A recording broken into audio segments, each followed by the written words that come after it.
Hospitals are a place that most folks go to get better, but when these institutes get abandoned, sometimes there's dark reasons why that should maybe stay buried. With dark tales of poor patient treatment, rising death rates, hauntings, and more, it's time to learn about some places that should stay darn well avoided. For starters, there's this abandoned hospital in Victoria, Australia, known as the Beechworth Lunatic Asylum. It was originally known as the Erie Mayday Hills Lunatic Asylum. Yeah, it was not great. Why did it open? Because the only other mental hospital open at the time had overcrowding. It operated for 128 years before it shut down in 1995. In the asylum's confines, more than 9,000 prisoners perished, including a young woman who was for some reason mysteriously tossed from a tall window. Yeah, people still find her when they go exploring there today, and depends on her mood how you will be received. Sometimes she's friendly, sometimes she ignores you, other times, avoid. Before the owner started providing care for tuberculosis patients, the Tranquil Sanatorium was constructed in 1907 as a farm, and then it became the go-to place for folks with tuberculosis. Around it grew a tiny settlement of the same name, containing lovely gardens, homes, a fire brigade, and a number of facilities. This hospital closed in 1958 and reopened to treat the mentally sick in 1959 until 1983, before it was shuttered for good. So the hospital's priorities way back when included teaching self-care and halting the spread of tuberculosis.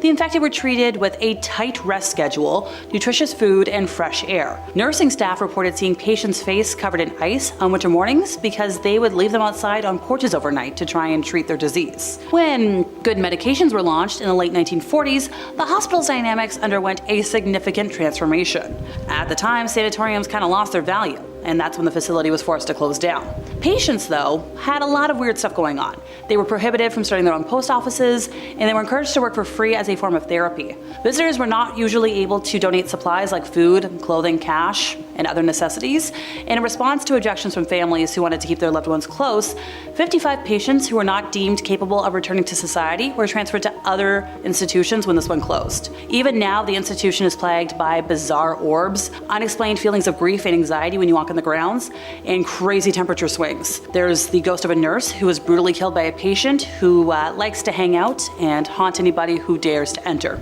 Many abandoned buildings take on a feeling of malevolence thanks to their decay, but the rotting complex of buildings that was once the Forest Haven Asylum was known as a place of death and awfulness long before it stopped being used. Opening in 1925 to serve residents of the District of Columbia, Forest Haven was initially a beacon of progress and quality in treating young souls who were mentally ill, handicapped, or otherwise unable to function normally in society. With over 30 structures on the 250-acre campus, the inmates were taught job skills in a communal farm colony environment that provided them with essential training and an emotionally empowering sense of community. Well, for the first couple of decades, allegedly. By the 1960s, funding for the sprawling institution began to dry up, and devastating cutbacks began to afflict the asylum. Recreational programs were discontinued, and the staff was reduced and replaced with unqualified employees. As the years rolled by, things got progressively worse as the doctors, nurses, and caregivers began taking out their frustrations on the patients, many of whom were harmed bodily and in other ways, and that's if they were given any attention at all. Eventually, a lot of patients died of neglect and related causes. Now, the dead would be passed through the basement morgue and eventually buried in an unmarked field nearby. I mean, like hundreds and hundreds of people died, and according to one report, some were even the subject of medical experiments before the entire institution was shuttered only in 1991. As if the decaying remains of this horrific asylum did not give the site a haunting air, there have also been reports of, those shallow graves, and with shallow graves come a lot of ghosts. I wouldn't recommend going there. Established in 1827 as the Genesee County Poorhouse, then the Genesee County Infirmary added in 1938, the Rolling Hills Asylum was originally a working farm that became a dumping ground for the cast-offs of society. Orphans mingled with what were called lunatics at the time, and the unclaimed dead were buried on the property. Over 1,700 documented deaths and hundreds of more not accounted for. Known for Class A EVPs, shadow people, doors slamming, and much more, this place is haunted with a capital H. It is allegedly the second most haunted location in all of North America and number 4 in the world. On April 26 of 2008, the Connecticut Paranormal Encounters and Research Team did an overnight public ghost hunt at Rolling Hills. So originally they went on the general public tour, and afterwards watched this short video. Apparently there were about 50 people present during this little tour group, and the team was allowed to hang around afterwards and do their own investigation. So they went to the basement area because they didn't want to disturb the tours, and they used a lot of common ghost hunting devices, digital audio recorders, video recorders with night vision, thermometer gauges, EMF readers, flash cameras, you name it. So when it came to what did they catch on camera, they did get a lot of orbs and pictures, some being more impressive than others, and apparently at one point when they went near a nurse's station door, there was a lot of mist formation around it. On film, they did catch a rather interesting find using a flashlight for an experiment on the second floor hallway, where the doors to the solarium were known to move on their own. And also, you get a lot of shadows of people standing and walking behind the doors that aren't there. So the folks who were doing the investigating placed a flashlight on the other side of the doors in the solarium while they sat in the hallway to see if they could catch sight of any of these shadows walking about. So there was no way in or out of the solarium other than this door. So after placing that flashlight, they caught a lot of ghosts walking by. And also, the flashlight kept flickering. To note, the flashlight had not had any problems with flickering previously. All the batteries were fresh. This had never happened. They also caught a lot of EVPs with their digital audio recorders. One very impressive one was when one fellow was trying to provoke the shadow people into coming into the hallway, and following a request of being like, hey, come on out, they heard back an elderly lady yelling, "You, go away," which they didn't hear that when they were actually recording. This was just afterwards. When they actually arrived at the facility earlier in the day, by the way, one of the team members had felt a dizziness that stayed with them while they were there all day and only went away when they left the area. When they went to go investigate the electrotherapy room, they experienced 2 episodes of sharp pain that lasted approximately 1 minute to the left side of their head and right above the left eye, which is not fun, and it was only in that room. So they returned on another date for a private investigation. Once again, normal day, super chill. Well, they heard a disembodied voice calling out the name of one of their investigators, and 2 other people heard it, and you could hear it on the recorders. They were like, nobody's here to call it this name. When they were investigating a part of the house that had nobody in it, there was a lot of sounds of walking, shuffling around, and when they went to look and find it, nobody was there. And finally for today, built in 1884 on what was then the outskirts of Hamilton, Ontario, Century Manor was the second major structural component of the Hamilton Asylum for the Insane, an institution initially established for the treatment of folks who drank a lot. The story of this manor is an unusually grim one, even for an asylum. Newspaper articles published in the late 19th and early 20th centuries documented at least 9 self-taken lives in the building, as well as several attempts made by inmates who escaped the hospital. This place was also the scene of several strange accidents and horrific crimes. One female patient fell to her death while attempting to escape out a window using a rope made from bed sheets, while another had her skull crushed by a falling elevator. One particularly troublesome male inmate was allegedly harmed by orderlies to the point of death, while another split open the head of the asylum's head baker with a weapon. The staggering number of heinous crimes committed at Century Manor are more comprehensible in light of the appalling state in which the institution was kept. As one former inmate put it in a letter to the Legislative Assembly of Ontario, "Your insane asylum at Hamilton is an outrage to civilization. Wretched vileness is the order of the institution, and more things I can't say." Of all the dramas that unfolded on the stage of this place, perhaps the strangest was a fire that mysteriously broke out on the building's top floor on the morning of August 1st of 1911. Firefighters who battled the blaze claimed that 3 of the inmates, whom they rescued from the burning building, broke away from them and leapt back into the inferno. When the embers finally cooled, firefighters found 8 bodies among the ashes, including somebody who had burned to death in their cell, as well as 5 men huddled together in a small room. The historic building shut its doors for good in 1995 and has sat empty ever since, with a lot of ghost stories. For those who might not be aware of the horrors of Chernobyl, allow me to start today off with a mini sad history lesson. So the disaster was a nuclear accident that occurred on the 26th of April of 1986 at the number 4 reactor in the Chernobyl nuclear power plant near the city of Pripyat. It is one of only 2 nuclear energy accidents rated at 7, which is the maximum severity on the International Nuclear Event Scale, the other being the 2011 Fukushima nuclear disaster in Japan. The meltdown and explosions ruptured the reactor core. And destroyed the reactor building. So this was immediately followed by an open-air reactor core fire, which lasted until May 4th of 1986, during which airborne radioactive contaminants were released and deposited onto other parts of the USSR and Europe. Approximately 70% landed in Belarus, around 16 kilometers away. The fire released about the same amount of radioactive material as the initial explosion. In response to the initial accident, a 10-kilometer radius exclusion zone was created 36 hours after the accident, from which approximately 49,000 people were evacuated, primarily from Pripyat. The exclusion zone was later increased to a radius of 30 kilometers, from which an additional 68,000 people were evacuated. Following the disaster, Pripyat was abandoned and eventually replaced by the new purpose-built city of Slavutych. In July of 2019, the Ukrainian president announced that the Chernobyl site would become an official tourist attraction. Immunology experts recommend that tourists wear clothes and shoes they are comfortable with throwing away, avoid plant life, especially the depths of the forest due to the high levels of radiation. Oh, why? Oh, just because the areas were not cleaned in the aftermath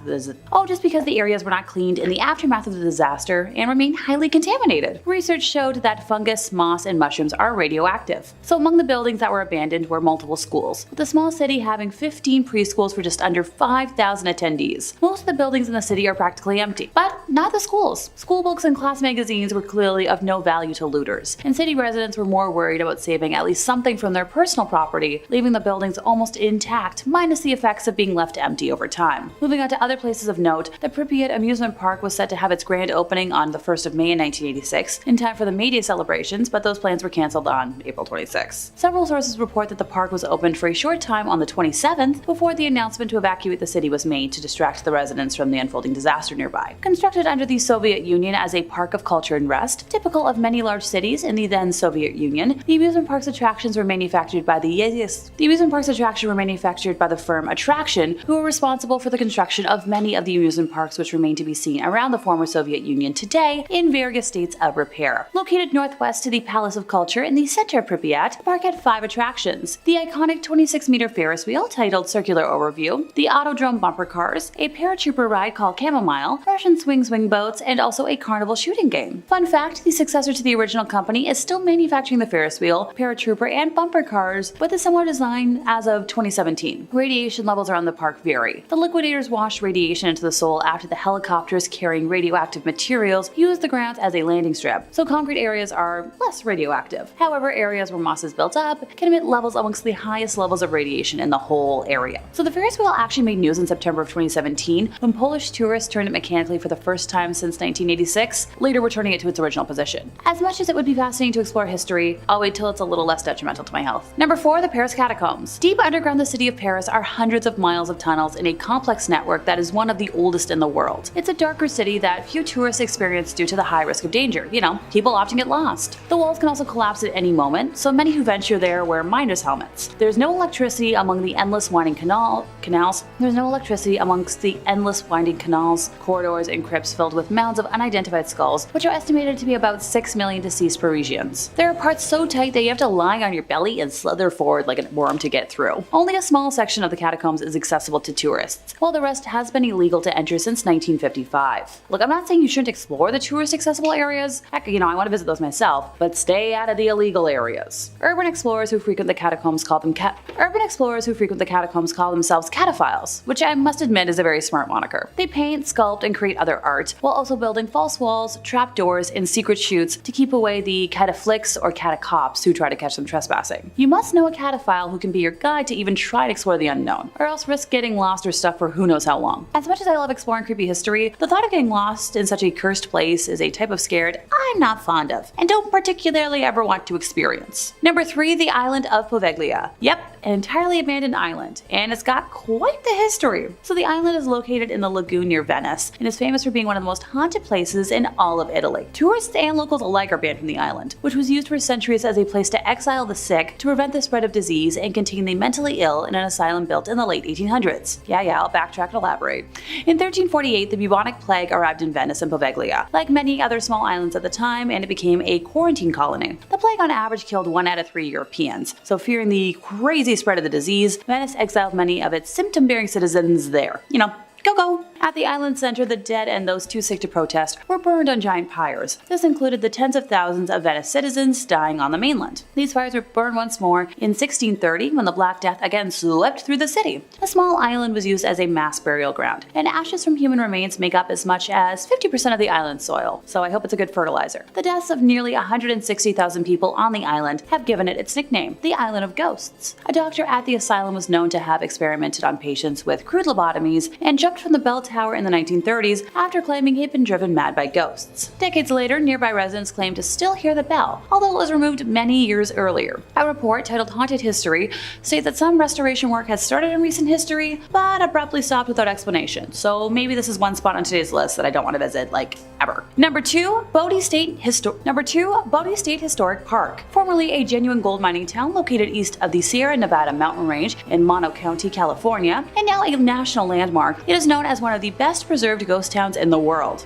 It is named after W.S. Bodie, first name unknown, but rumored to be either William or Waterman, who discovered gold in 1859 in an area now known as Brody Bluff. He tragically passed away in a snowstorm that same winter and was never present for what came to be. According to pioneer Judge McClinton, the district's name was changed from the proper spelling of B-O-D-E-Y to B-O-D-Y, and then a few other phonetic variations to eventually B-O-D-I-E after a painter in the nearby boomtown of Aurora lettered a sign as such, an accidental typo that got stuck through history, which is a good reminder to proofread your work. While the output from the mine is largely insignificant in terms of mining history, the violence and early endings to lives tell a different story. A particularly harsh winter between 1878 and 79 claimed hundreds of lives, with many others perishing from falling timber and explosions underground. Bodie as a town grew to have a reputation for violence and lawlessness, and unlike other mining camps at the time, killings were daily events. Robberies, stage holdups, and fights happened at such a frequency that no complete record could be kept. Reverend F.M. Warrington would describe the area in 1881 as a sea of sin, lashed by tempests of lust and passion. The first of 4 mysterious fires tore through the business district in 1892, the next destroying the town mill in 1912, and another destroying the same mill again in 1898. The last of the unknown fires demolished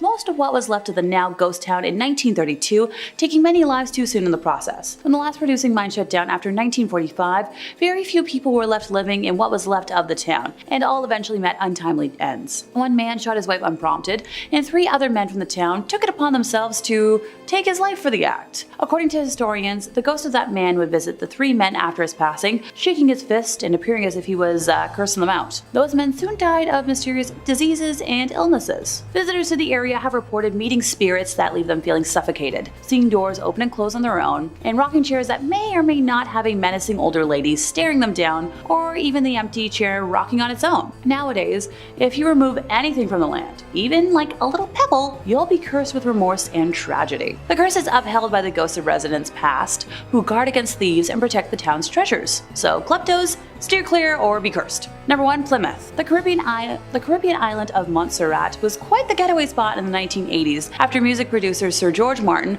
opened a recording studio there called Air. The appeal of working with his team and spending a few weeks or months recording in a tropical paradise was so compelling that the world's most famous rock stars, had a good time there. We're talking like Mick Jagger, Elton John, Stevie Wonder, and Paul McCartney all laid down tracks. The party sadly ended abruptly when twin disasters struck the island. Beginning on the 18th of July in 1995, a series of huge eruptions at the South Friar Hills volcano, which had been inactive for centuries, sent pyroclastic flows and ash falls across a wide area of southern Montserrat, including the capital of Plymouth. On the 21st of August in 1995, tephra fell on Plymouth, necessitating an evacuation that lasted until September 3rd. Following renewed volcanic activity on the 1st of December, residents were evacuated for the second time, but were allowed back on the 1st of January. On April 3rd, it was evacuated for the third and final time. The island was divided into risk zones. During some periods, entry into Plymouth was prohibited, and at other times it was allowed during daytime only to those with the means of rapid escape. And the last time that access was legally allowed to the area during daytime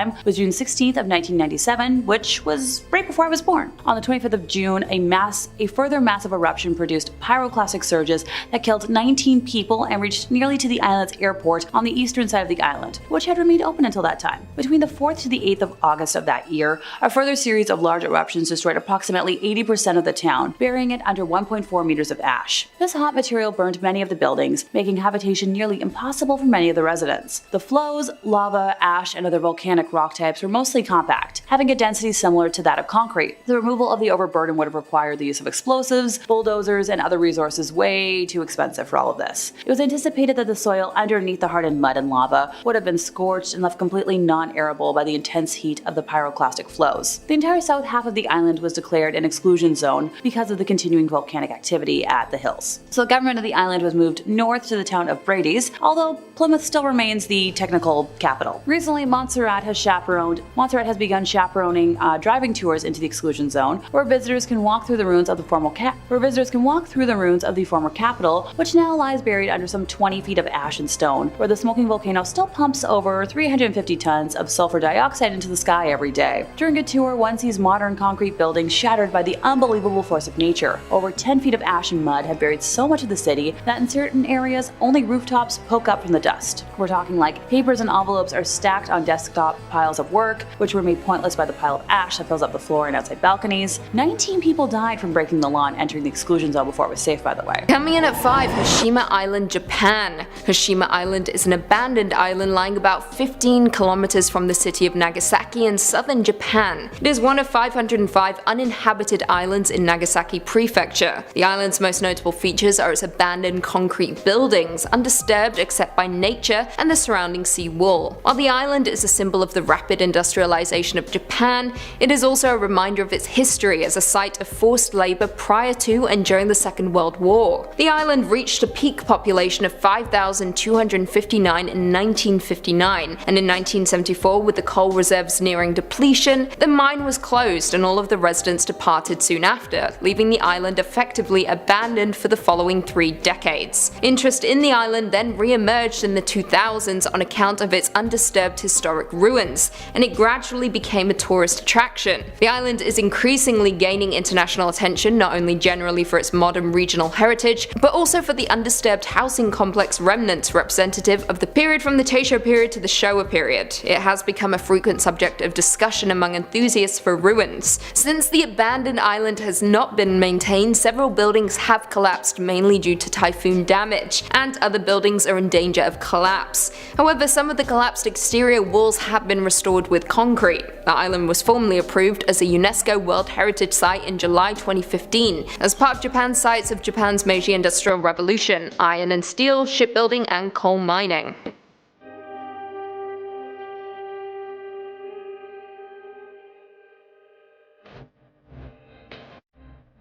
In at 4, Eastern State Penitentiary, Pennsylvania. The Eastern State Penitentiary, also known as ESP, is a former prison in Philadelphia that was operational from 1829 until 1971. The penitentiary refined the revolutionary system of separate incarceration first pioneered at the Walnut Street Jail, which emphasized principles of reform rather than punishment. Notorious criminals such as Al Capone and bank robber Willie Sutton were also held inside its innovative wagon wheel design. Originally, inmates were housed in cells that could only be accessed by entering through a small exercise yard attached to the back of the prison. Only a small portal, just large enough to pass meals, opened onto the cell blocks. The design in turn proved impractical, and in the middle of construction, cells were constructed that allowed prisoners to enter and leave the cell blocks through metal doors that were covered by a heavy wood door to filter out noise. Some believe that the doors were small so prisoners would have a harder time getting out, minimizing an attack on a security guard. Others have explained the small doors forced the prisoners to bow while entering their cells. This design is related to penance and ties to the religious inspiration of the prison. The prison was one of the largest public work projects of the early Republic and was a tourist destination in the 19th century. Visitors spoke with prisoners in their cells, proving that inmates were not isolated, though the prisoners themselves were not allowed to have any visits with family or friends during their stay. The prison is now abandoned, however it operates as a museum and historic site, open year-round. However, those who have visited have noted a weird presence inside its walls, and it is said that its former inmates haven't quite left the building yet. In at number 3, Aniva Rock Lighthouse, Russia. The Aniva Lighthouse was built by the Japanese in 1939 on a chunk of rock off the southern coast of Sakhalin just east of Russia. The island was largely uninhabited until the 1800s when both Japan and Russia became interested in annexing it. A ring of lighthouses were built on Sakhalin's rocky coast to signal incoming troop carriers and merchant ships. After around 50 years of sharing the island, the Russians annexed it all in the Second World War, causing 500,000 Japanese to be evacuated back to Hokkaido.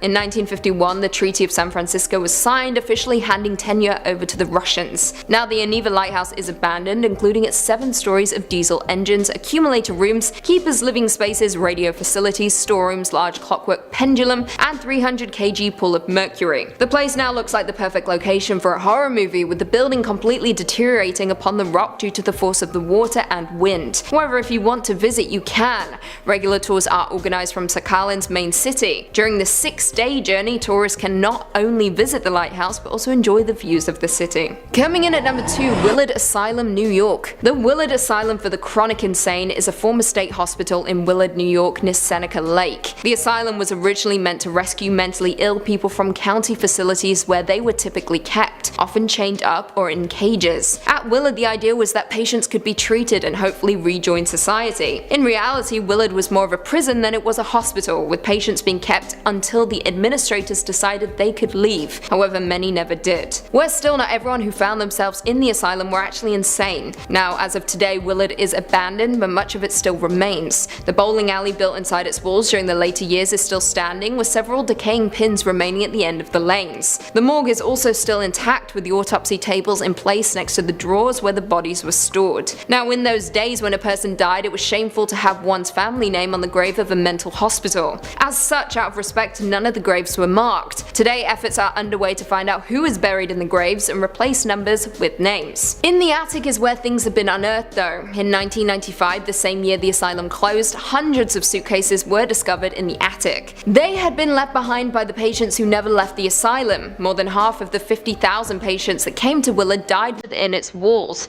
making this building one of the scariest in history.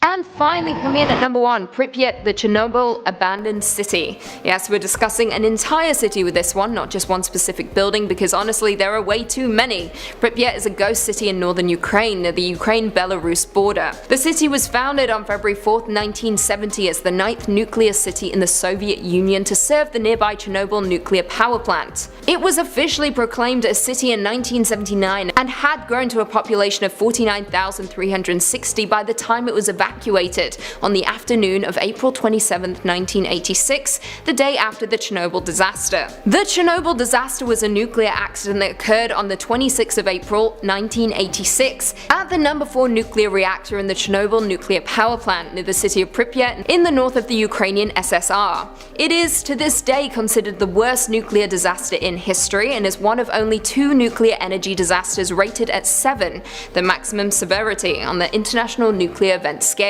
The accident began during a safety test on an RBMK-type nuclear reactor, which was commonly used throughout the Soviet Union. During this test, a large amount of energy was suddenly released, vaporizing superheated cooling water and rupturing the reactor core in a highly destructive steam explosion. This was immediately followed by an open-air reactor core fire that released considerable airborne radioactive contamination for about 9 days that precipitated onto parts of the USSR and Western Europe before finally being contained on May 4th, 1986. Due to the radiation left behind, the entire city was evacuated, and all that remains are the abandoned buildings and a haunting Ferris wheel standing motionless in time. It had been scheduled to have its official opening 5 days after the disaster, in time for May Day celebrations. The Azure swimming pool and Avanhard Stadium are 2 other popular tourist attractions. You can only stay there 2 hours, otherwise you die.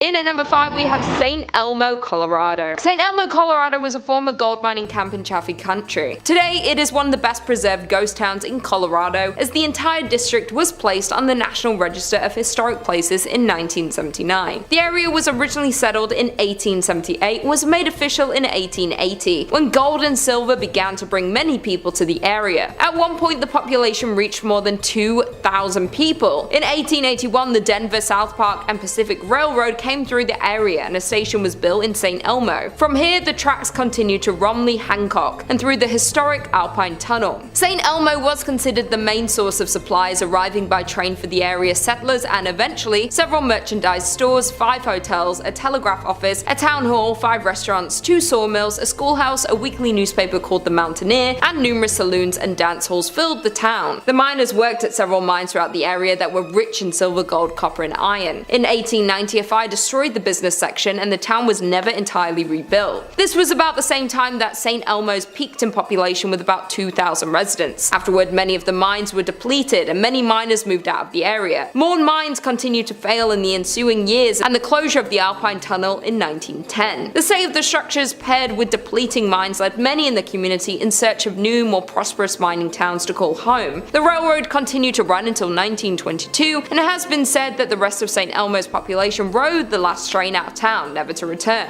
In 1969, the United States recognized St. Elmo as a historic district, and soon after, it became a unique tourist attraction that's open to the public, showcasing what life was like in the Old West. There is no shortage of urban legends and reports of hauntings in St. Elmo, but the most common occurrence of paranormal activity centers around the town's most notable family. To this day, one of the members of the Stark family still can be spotted in the ghost town. Anton's only daughter Annabelle resided there until she died in 1960. As legend has it, Annabelle continued her promise to protect the city even after she took her last breath. In at number 4 we have Rhyolite, Nevada. Founded in 1904 and abandoned by 1916, Rhyolite was one of several short-lived boom towns from the late gold rush era. People were drawn to the desert on the edge of Death Valley by the promise of gold found amongst quartz in local mines. And by 1906 the town had all the promising indicators of permanence and the largest population in the area. The town citizens had an active social life, including baseball games, dances, basket socials, whist parties, tennis, a symphony, Sunday school picnics, basketball games, Saturday night variety shows at the Opera House, and pool tournaments. In 1906, Countess Majowski opened the Alaska Glacier Ice Cream Parlor to the delight of the local citizenry. That same year, an enterprising miner, Tom T. Kelly, built a bottle house out of 50,000 beer and liquor bottles. But in 1907, the US financial markets were rocked by panic that saw closures of banks, businesses, and mines. Rhyolite began to falter. The mine closed in 1911. Some claim that Rhyolite, about 120 miles northwest of Las Vegas, was once home to thousands of people, though not much remains of its glory days, which lasted less than 20 years. Set up in 1905, the town was a mining hotspot, but after the richest ore was exhausted, workers left for a new pasture, and the population had dropped to close to zero by 1920. Industrialist Charles M. Schwab invested heavily in Rhyolite's infrastructure, which boasted a school, electric lights, water mains, newspapers, a hospital, and even an opera house, some of which can be seen today. There are only around 10 significant structures, yet the site is very evocative. The crumbling remains set against a backdrop of stark desert hills. In at number 3 we have Jazeerat Al-Hamra,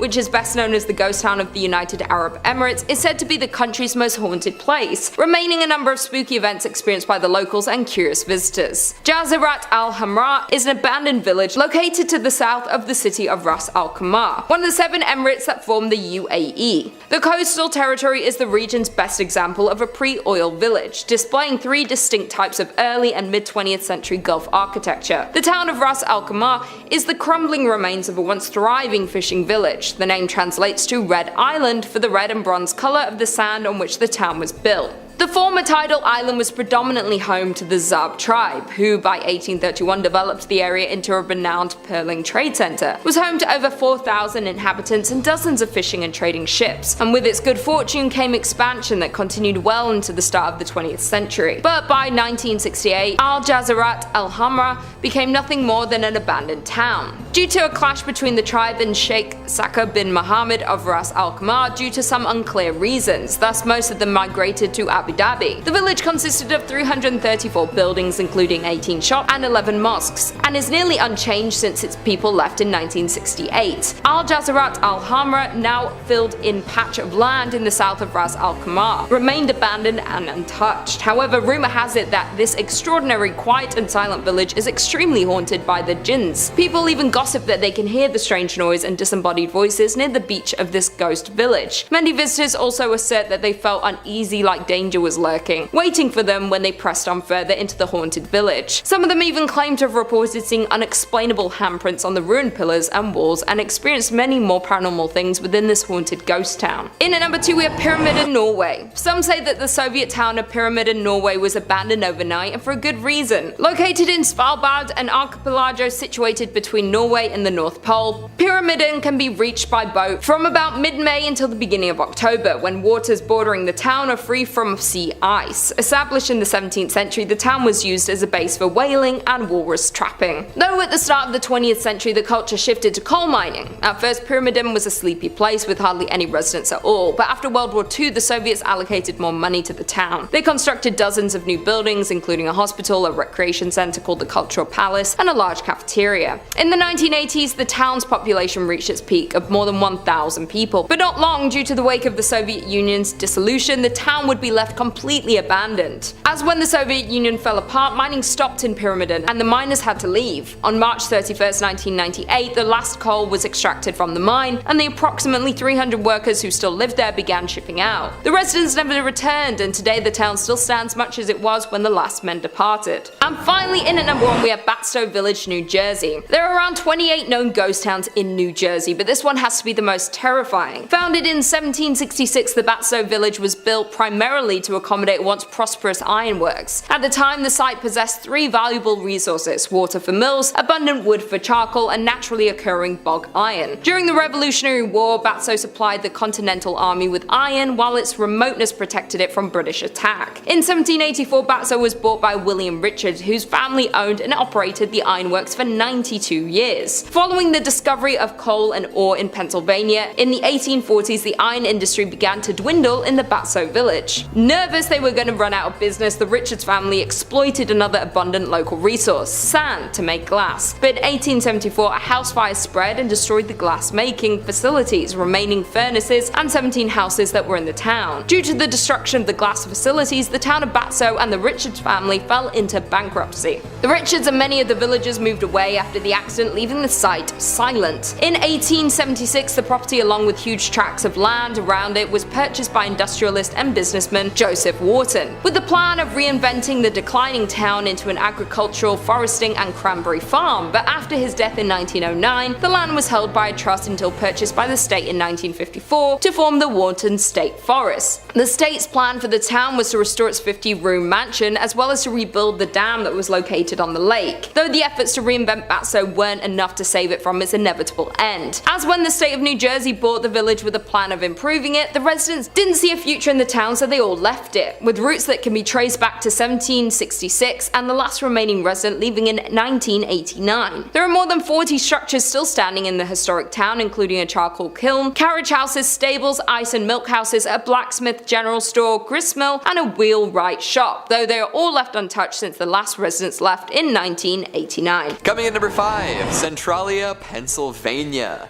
Sounds like a nice enough place, right? Who would abandon a prosperous coal mining community filled with interesting folks and a fun name? Well, anyone who likes to breathe things other than noxious gas. Oh, this one is less a mystery and more of a straight up fact, but the abandonment is super scary regardless of how you look at it. Way back in the day, Centralia was bustling. Rich veins of coal were discovered underneath the earth here, and folks were really excited to bring it up to the surface. What better way to make a profit? Unfortunately, this subterranean resource and favorite of Minecraft kids across the globe is also the reason for Centralia's downfall.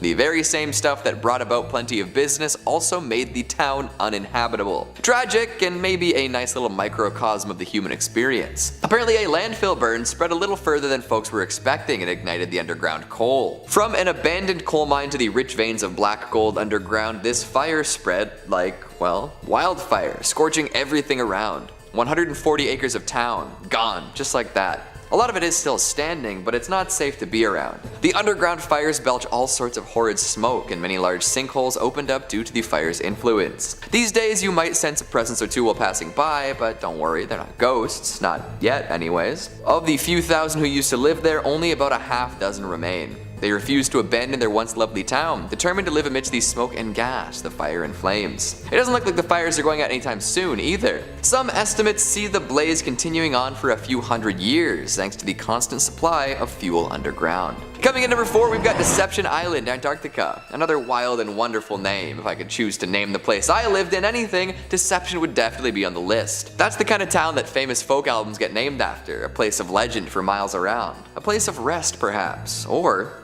place of mystery. Deception is often thought of as a negative thing. Nobody likes being lied to, but if it's done well enough, deception can achieve plenty of things. But I'm getting off topic. We should be discussing the actual abandoned place, full of mystery, full of danger. Deception Island was a long-used whaling station back in the day. Norwegian folks would post up there for long stretches of time, enjoying the island's safe natural harbor. Eventually it became known for its research potential, attracting all sorts of folks from Britain and Chile. Now, I know what you're all thinking. A research base out in the middle of deep freeze nowhere. Well, there's gotta be some sort of lunatic alien there, morphing into different shapes and eating everyone for breakfast, lunch, and dinner. And my mind went to the same place. But even after all of this, the island was also used as a British base during World War II, so maybe less deadly aliens after all, because the soldiers would have run into something like that. Although this island is also home to the largest cemetery in Antarctica, so chew on that for however long you need to. These days, the area is protected as a heritage site, so all of the abandoned, decrepit shacks, huts, and buildings are still there to be seen. Who knows what secrets and spirits lurk within, perishing due to Cold War or something more supernatural. Oh, and one last thing about this location. Even though it's as cold as ice and difficult for any living being to survive out here, there is something else that makes it even more dangerous. There are occasional volcanic eruptions on the island. Pardon me? So yeah, you'd best stay far, far away from this long abandoned haven. Even haven seems like a bit of a misnomer, don't you think? Coming in number 3, we've got Glen Rio, New Mexico / Texas. Or should I say New Texaco? Maybe that's a little cheesy for your liking, but I'll say it anyway. This border town was once a hotspot for tourists, motorists, evangelists, and top 5 lists. Still is, considering that last one. However, like so many spots built along old school highways, this town relied heavily on those just passing through. So when a much bigger, faster, safer highway opened up far away from Glen Rio's limits, the whole place saw some terrible downswing. Gas stations, eateries, general stores, and mechanics all found that there wasn't much to do if the highway traffic wasn't coming through.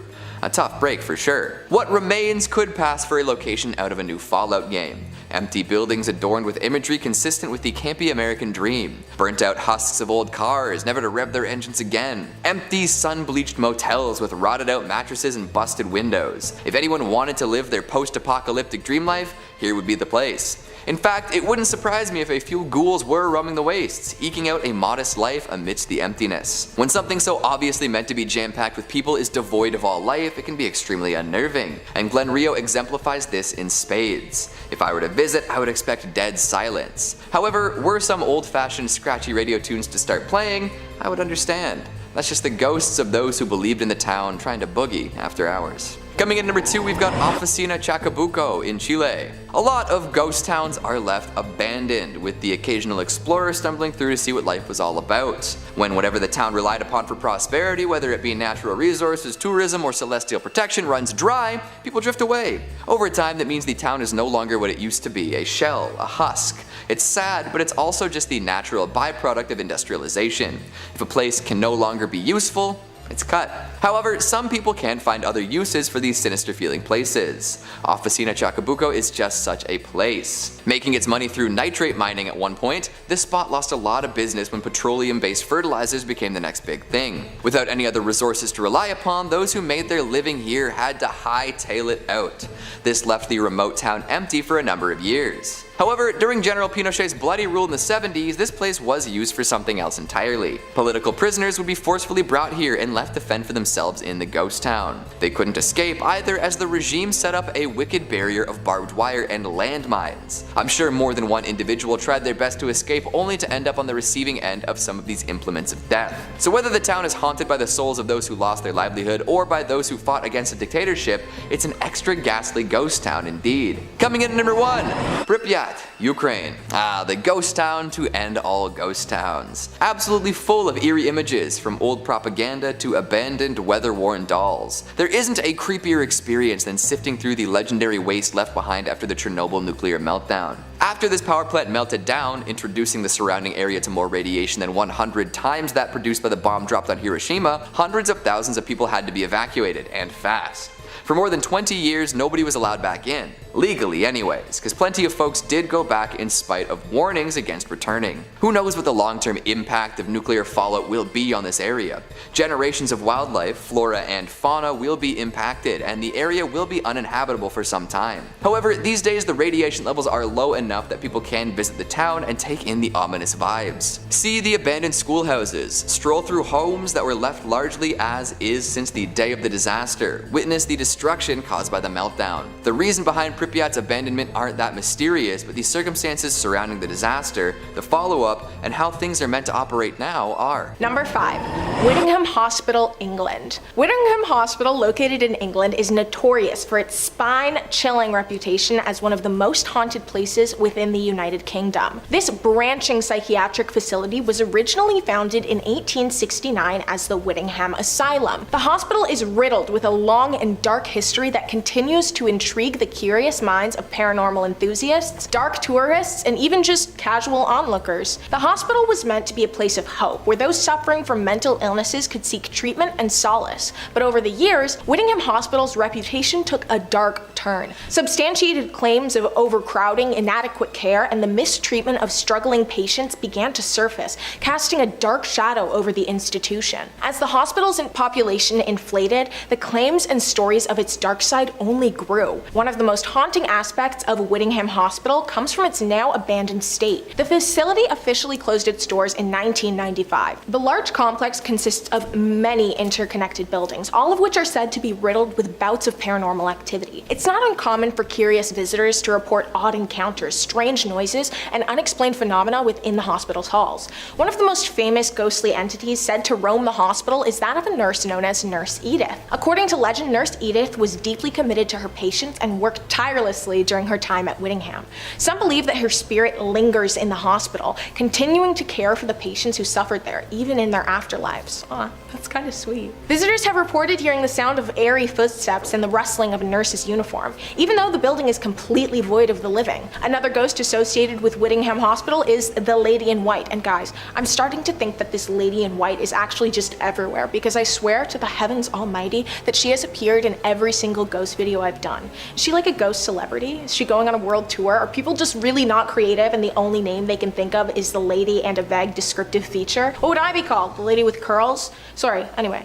The Lady in White. This Lady in White is described as a spectral woman dressed in a flowing white gown. Well, I would assume so. She's often seen wandering the hospital's halls, her presence accompanied by an eerie chill and an overwhelming sense of dread. Some speculate that she may have been a former patient or a nurse from this hospital's dark past. What nurse was going to work in a long, flowy dress? The hospital's small chapel is another location that is thought to be haunted. It's always the chapel, isn't it? Witnesses have reported hearing faint whispers, disembodied voices, and the sound of organ music emanating from the chapel, even though it hasn't been used for decades. Well, not by the living at least. The atmosphere in this abandoned place is incredibly uncomfortable and haunting. It's not surprising in the slightest that many believe the spirits of the past still linger within its walls. Number 4. Essex County Hospital. Essex County Hospital is a medical facility in the heart of Essex County, but it has definitely gained popularity for more than just its dark medical practices. This now abandoned hospital has become the subject of numerous ghost stories and paranormal legends, earning it a reputation as one of the most haunted asylums in the region. The hospital's strange history began in the late 1800s when it was first founded as a state-of-the-art mental health institution. Over the years, it grew to care for a wide range of patients, from the mentally ill to those with severe physical medical conditions. However, it is the alleged treatment of the mentally ill patients that left a sinister imprint on this building's hollowed halls. Many claims of paranormal sightings in Essex County Hospital revolve around the abandoned psychiatric wards. Former staff members and visitors claim to hear disembodied voices, eerie whispers, and the sounds of footsteps echoing boldly through the empty hallways. Some witnesses have even reported shadowy figures moving about, only to vanish into thin air when approached. These strange entities are thought to be tormented souls, leading some to believe that the hospital's troubled history has left broken, lingering spirits behind. One of the most chilling stories surrounds a former nurse who is said to still roam the hospital's near-empty corridors. It's said that she was driven to madness by the relentless demands of her job and eventually took her own life during one of her regular shifts. Visitors and paranormal investigators have even reported encountering her ghostly figure,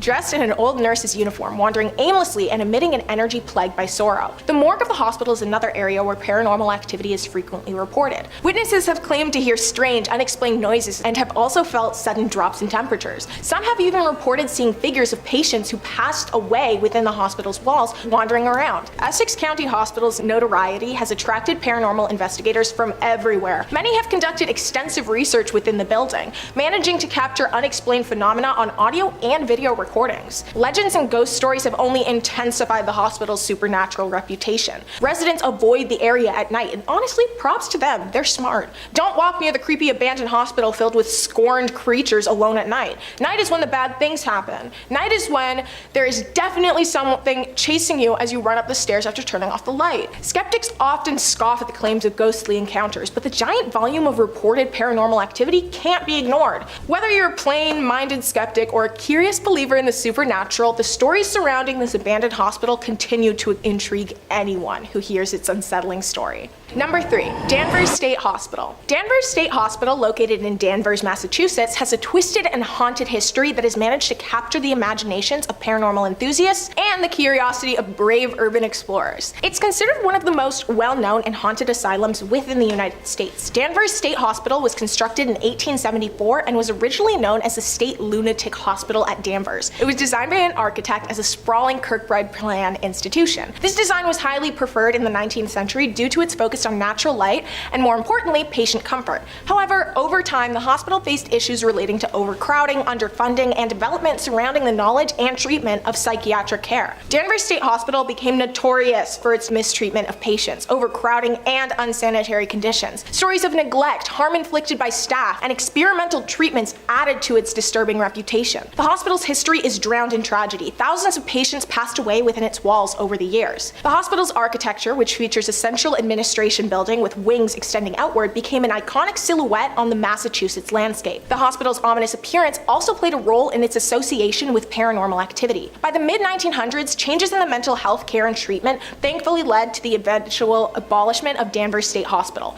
It officially closed its doors in 1992, causing the property to face years of abandonment and nature-claim deterioration. Danvers State Hospital's association with the paranormal began to increase dramatically during its years of abandonment. Urban explorers and ghost hunters reported strange interactions and occurrences, including unexplained noises, odd figures, and a general feeling of unease. The hospital's decaying interiors and labyrinth-like layout only further contributed to the sense of doom. In 2005, the administration building was renovated and repurposed into luxury apartments known as the residences at the Page School. However, the other wings of the hospital were demolished to make way for new things. The history and haunting even inspired a 2001 horror film called Session 9, which was set and actually partially filmed on the real hospital ground. Despite the changes to the property and the demolition of much of the hospital, Danvers State Hospital remains a symbol of the troubling history of mental health care in the US. Number 2. Old Changi Hospital, Singapore. The Old Changi Hospital, located in Singapore, is a haunting relic of the past, notorious for its eerie and unsettling history, like many others here. This abandoned medical facility with its dark past and countless paranormal encounters has become the focus of local legends and a location of paranormal fascination. The hospital was built in the early 1930s and was initially used as a military hospital for British forces. During World War II, it witnessed significant trauma and suffering while it was used as a prisoner of war camp by the Japanese. The hospital's history is tainted by atrocities committed during the Japanese occupation. Many prisoners of war, including Allied soldiers and civilians, suffered unspeakable horrors within its thick walls. Claims of torment, brutality, and death all contribute to the building's dark and unsettling presence.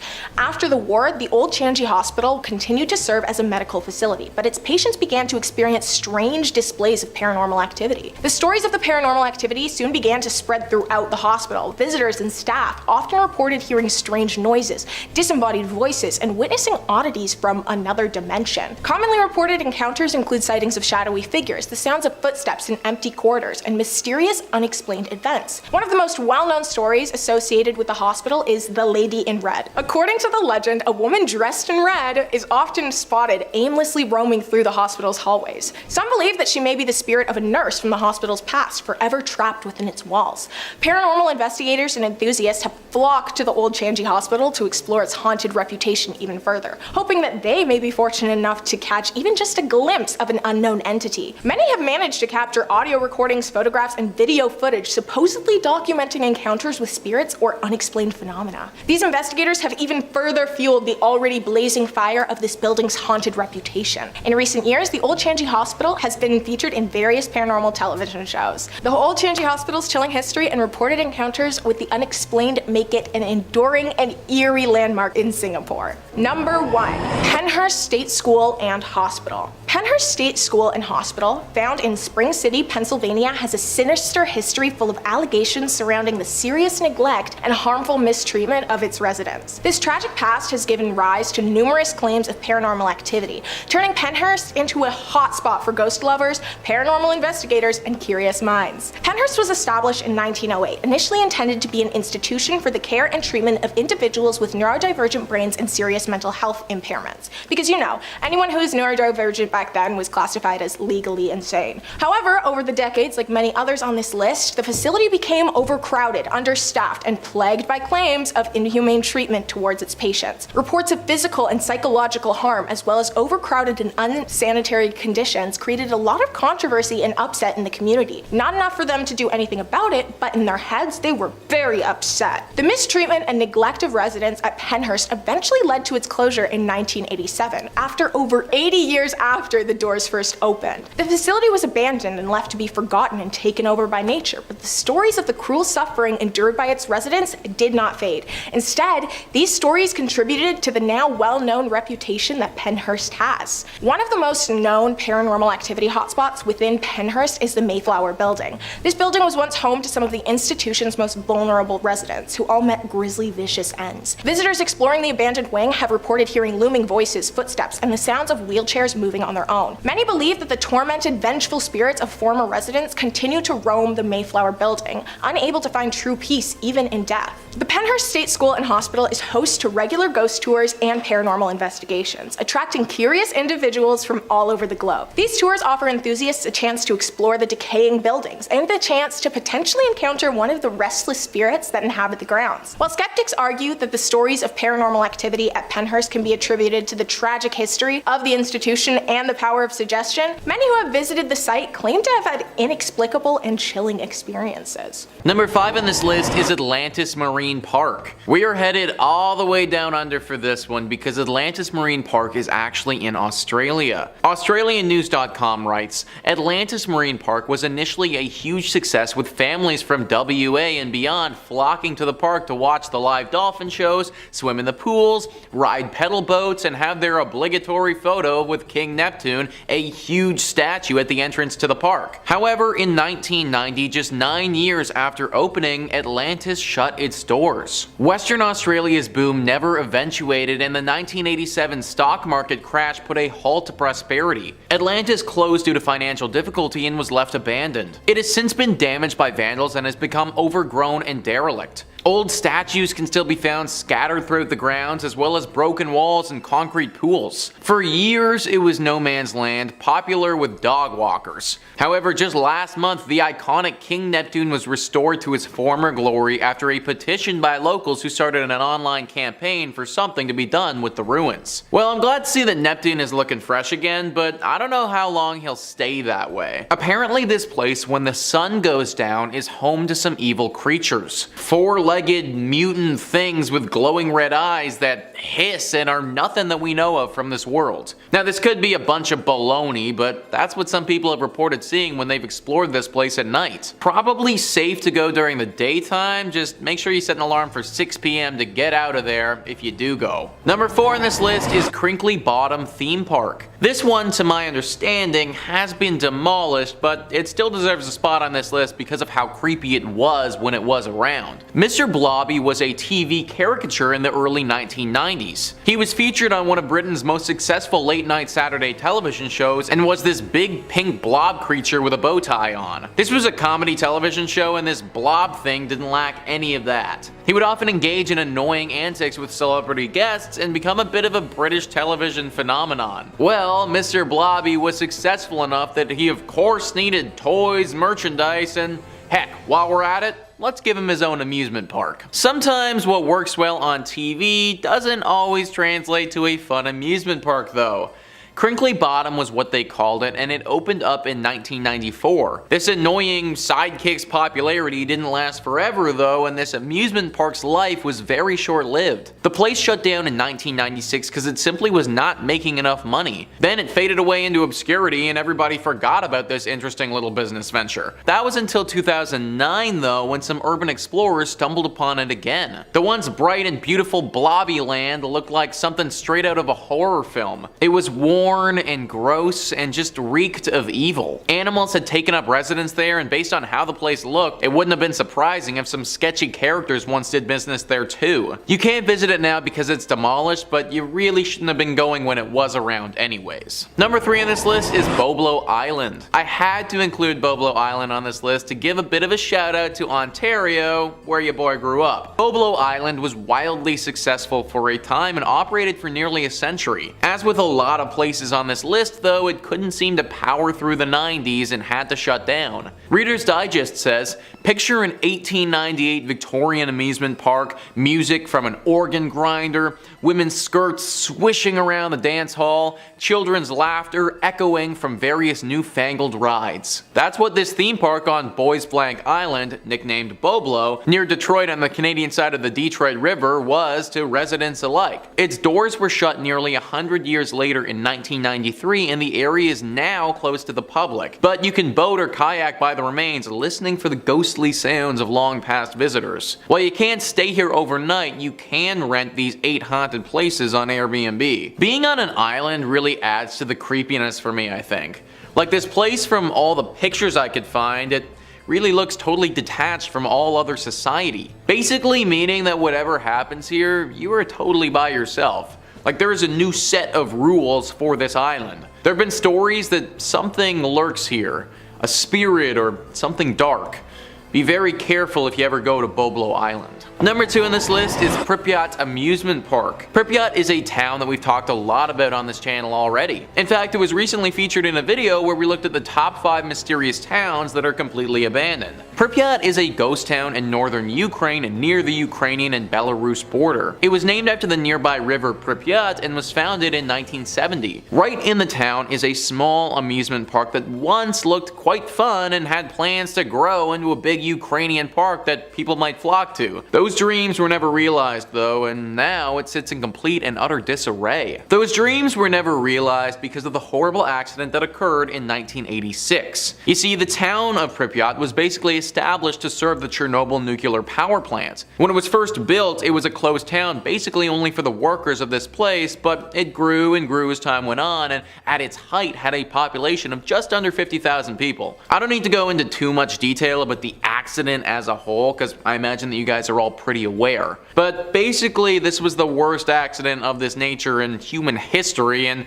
for all our sakes, we need to hope that it never happens again. The radiation damage was absolutely massive, and right after it happened, the entire town of Pripyat had to be evacuated. That, of course, has left the amusement park, right in the middle of this town, completely abandoned as well. Not a lot of people have gone to this town or park since this incident occurred. For a long time, it wasn't safe to set foot within a set radius of the blast. Those who have been brave or foolish enough to set foot into this town and explore the amusement park have reported some strange and scary findings. Rumor has it that some sort of entity lives there. Something dark and evil calling this abandoned place home. A nasty and sinister entity that doesn't like to be disturbed. There have been talks of this being some type of shadow creature or potentially a beast like a werewolf of sorts. Either way, the people who visit this place feel an overwhelming sense of dread when they're there. They also feel as if they're unwelcome, like they entered somebody's home who doesn't want them there. There are multiple reasons why this amusement park is abandoned, so I'd stay away if I was you. And finally, number 1 on this list is Six Flags. Now, I don't mean Six Flags as a chain or anything like that. There's 23 different Six Flags in the United States and not all of them are haunted. One in particular though is currently out of commission, abandoned, and definitely a spot you shouldn't go to. All the Rooms writes, this Six Flags fell out of business following serious damage from Hurricane Katrina in 2005. The park opened in 2000 and was only operating for a few years before suffering significantly during the hurricane, which displaced 20,000 people and killed nearly 2,000 people. The park closed after Hurricane Katrina and there wasn't enough funding for repairs, so it fell into further decay over the last few years. To this day, there's still an eerie sign at the entrance of the park that says closed for the storm. It's an apocalyptic site which has been taken advantage of by Hollywood and used for films such as Jurassic World and Dawn of Planet of the Apes. These filmmakers are way braver than I would be, because I would not want to be setting foot on those grounds. The people who have been here all seem to think that something paranormal is going on. Phantom noises echoing throughout the park and other random bodiless sounds are heard all the time. Similarly to a lot of the other things on this list, there is a massive overhanging feeling of dread. The air is thick with it and you can almost taste the discomfort. No one has reported being attacked here, but it seems like that's only a matter of time if people keep going. The mayor of New Orleans is currently looking at demolishing this park, which, in my opinion, probably for the best. Number 5 on this list is the Philadelphia State Hospital. This place is abandoned now, and based on the atrocities that happened here, that's for good reason. All That's Interesting says, in the early 20th century, abuse against patients in these mental asylums was rampant, but few places were as violent as the Philadelphia State Hospital at Byberry, where multiple homicides were later uncovered. The facility opened in 1903 as a working farm for the mentally ill, and patients from other overcrowded mental health hospitals were sent there to heal. But the humble treatment facility quickly became overcrowded itself and was expanded into a multi-campus hospital. In 1919, 2 orderlies confessed to strangling a patient until his eyes popped out and then blamed their actions on PTSD from World War I. Despite their confession, the 2 orderlies were kept on staff and even given a pay raise. And this violence continued for years. In 1989, a groundskeeper stumbled upon the corpses of at least 2 other patients. Violence between patients was just as common. At least one staffer reported witnessing a patient stabbing another patient with a sharpened spoon in 1944. Unethical medical practices were also reportedly carried out in the now abandoned asylum. The pharmaceutical company Smith, Kline, and French owned a lab at the hospital where they allegedly conducted questionable testing on patients, likely without their consent. They had people working here who literally murdered one of the patients, and instead of doing anything about it, they just gave them a raise. These were different times back then, folks, and this asylum saw all the bad parts of this era. This murder happened all the way back in 1919, and this hospital kept running like this all the way until 1990. 1990 isn't that long ago, guys. We are only a few decades removed from this horrible institution operating. And the crazy part about all of this is that a place like this is meant to help people. What a joke that ended up being. Number 4 on this list is the Beechworth Asylum. This asylum has definitely been talked about on this channel before in relation to haunted asylums. All That's Interesting says, in October 1867, the sprawling Beechworth Lunatic Asylum was opened in Australia. The facility was built on a hill due to the erroneous belief at the time that high altitude could cleanse patients of their mental illnesses. As was typical of early institutions, the abandoned asylum took in a massive number of patients. At its peak, it housed about 1,200 patients and employed 700 staff members. Also, like most facilities of the 19th century, the treatments at Beechworth were notoriously violent. Doctors subjected patients to straitjackets and shackles. Electroshock treatments were common practice there, so much so that they were reportedly mass shock sessions where nearly the entire patient population was shocked simultaneously. Given the extent of the mistreatment that took place at the asylum, it may not come as a surprise that the facility, which was finally closed in 1995, is said to be extremely haunted. Those who worked at the hospital during its last years alleged that the hauntings began long before the hospital was shuttered. The most famous ghost who's seen these days is Matron Sharp. She was said to watch over the patients as they were shocked by the other nurses and doctors. If you ever saw her coming to your room, then there was a good chance the shock therapy was coming for you next. Now you can sense her due to a dramatic cold presence that fills the room. Number 3 on this list is the Riverview Hospital. This hospital is located in British Columbia and was still operating and doing some horrible practices way longer than anyone would care to admit. It was first built in the early 1900s in a less populated part of BC. It had almost 250 acres of land to itself and a bunch of different buildings that served various purposes. There was one building called the West Lawn Pavilion, which actually was said to house the most disturbed male patients in the whole country. This part of the hospital eventually shut down in 1983, but the rest of the place, where a bunch of questionable practices were going down, that didn't shut down until 2010. That's right, guys, 2010. Literally only 12 years ago, this place was still operating. Reports revealed that the hospital still employed electroshock therapy in the 21st century and allegedly illegally sterilized a number of patients. In 2005, 9 women received settlements totaling $450,000 following a joint lawsuit filed against the facility over the alleged sterilizations. As much as I want so badly to believe that we are out of this era of poor mental health, we might not fully be. That happened just over a decade ago. If you were sent to this place only a few years prior, then you may have had to deal with this. Kinda makes you wonder how many other places around the world are still conducting horrible treatments that we don't know about. Number 2 on this list is the Ospedale Psichiatrico di Volterra. This abandoned lunatic asylum is located in Italy.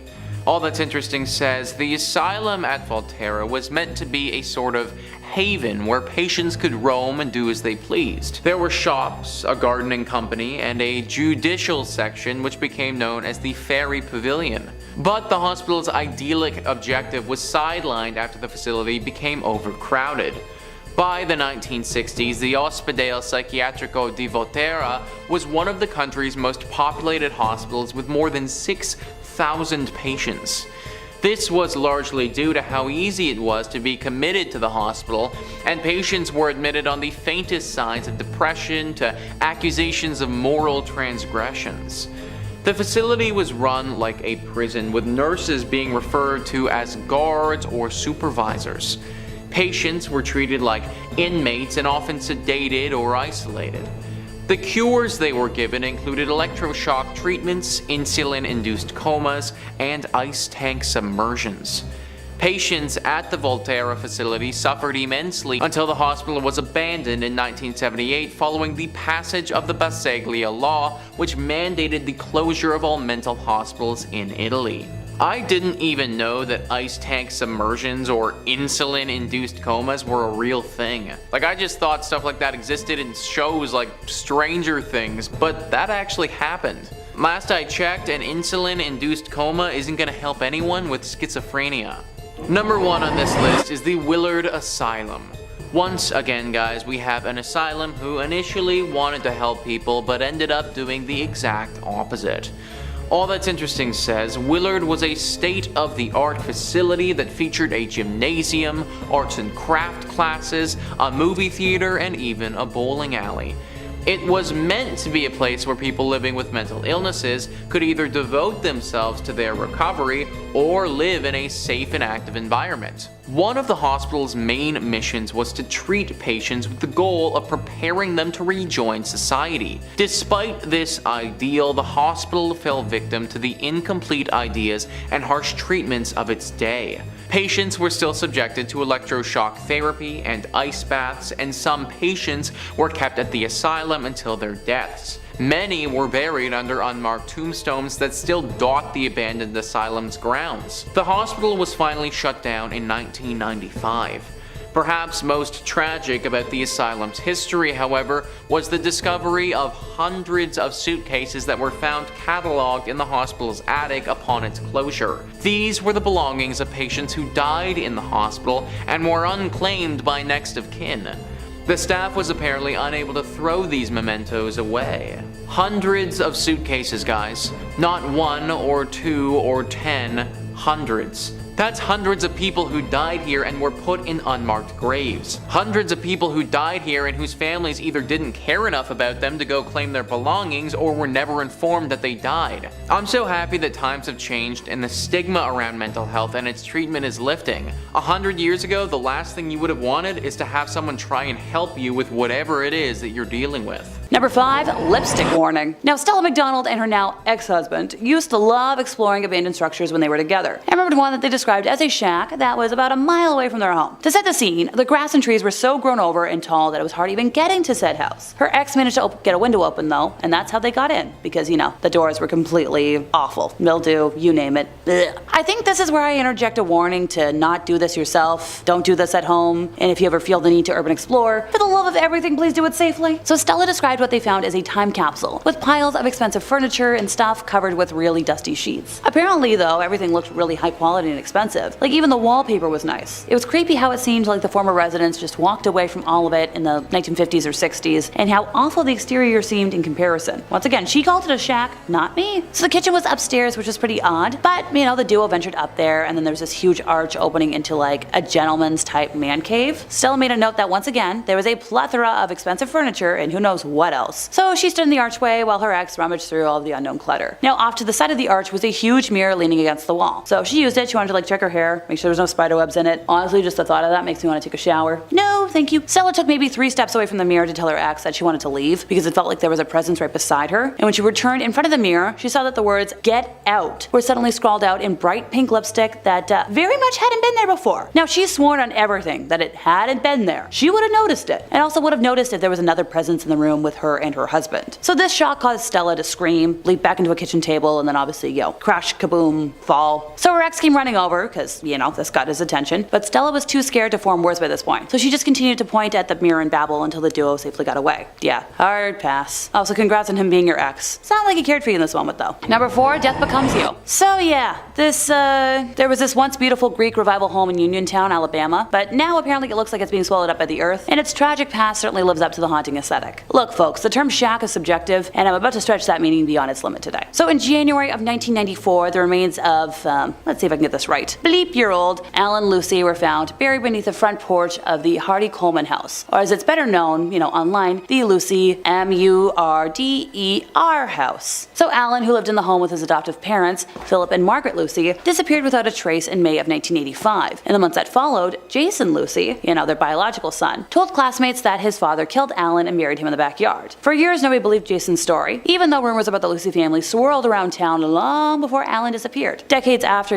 Alan Lucy's killer was brought to justice, the house has still not recovered, largely due to environmental injustices that have driven many residents out of Uniontown and left those who remain fighting for justice of their own. So what's left? Oh, nothing crazy, just a house in the middle of a forest, haunted beyond belief.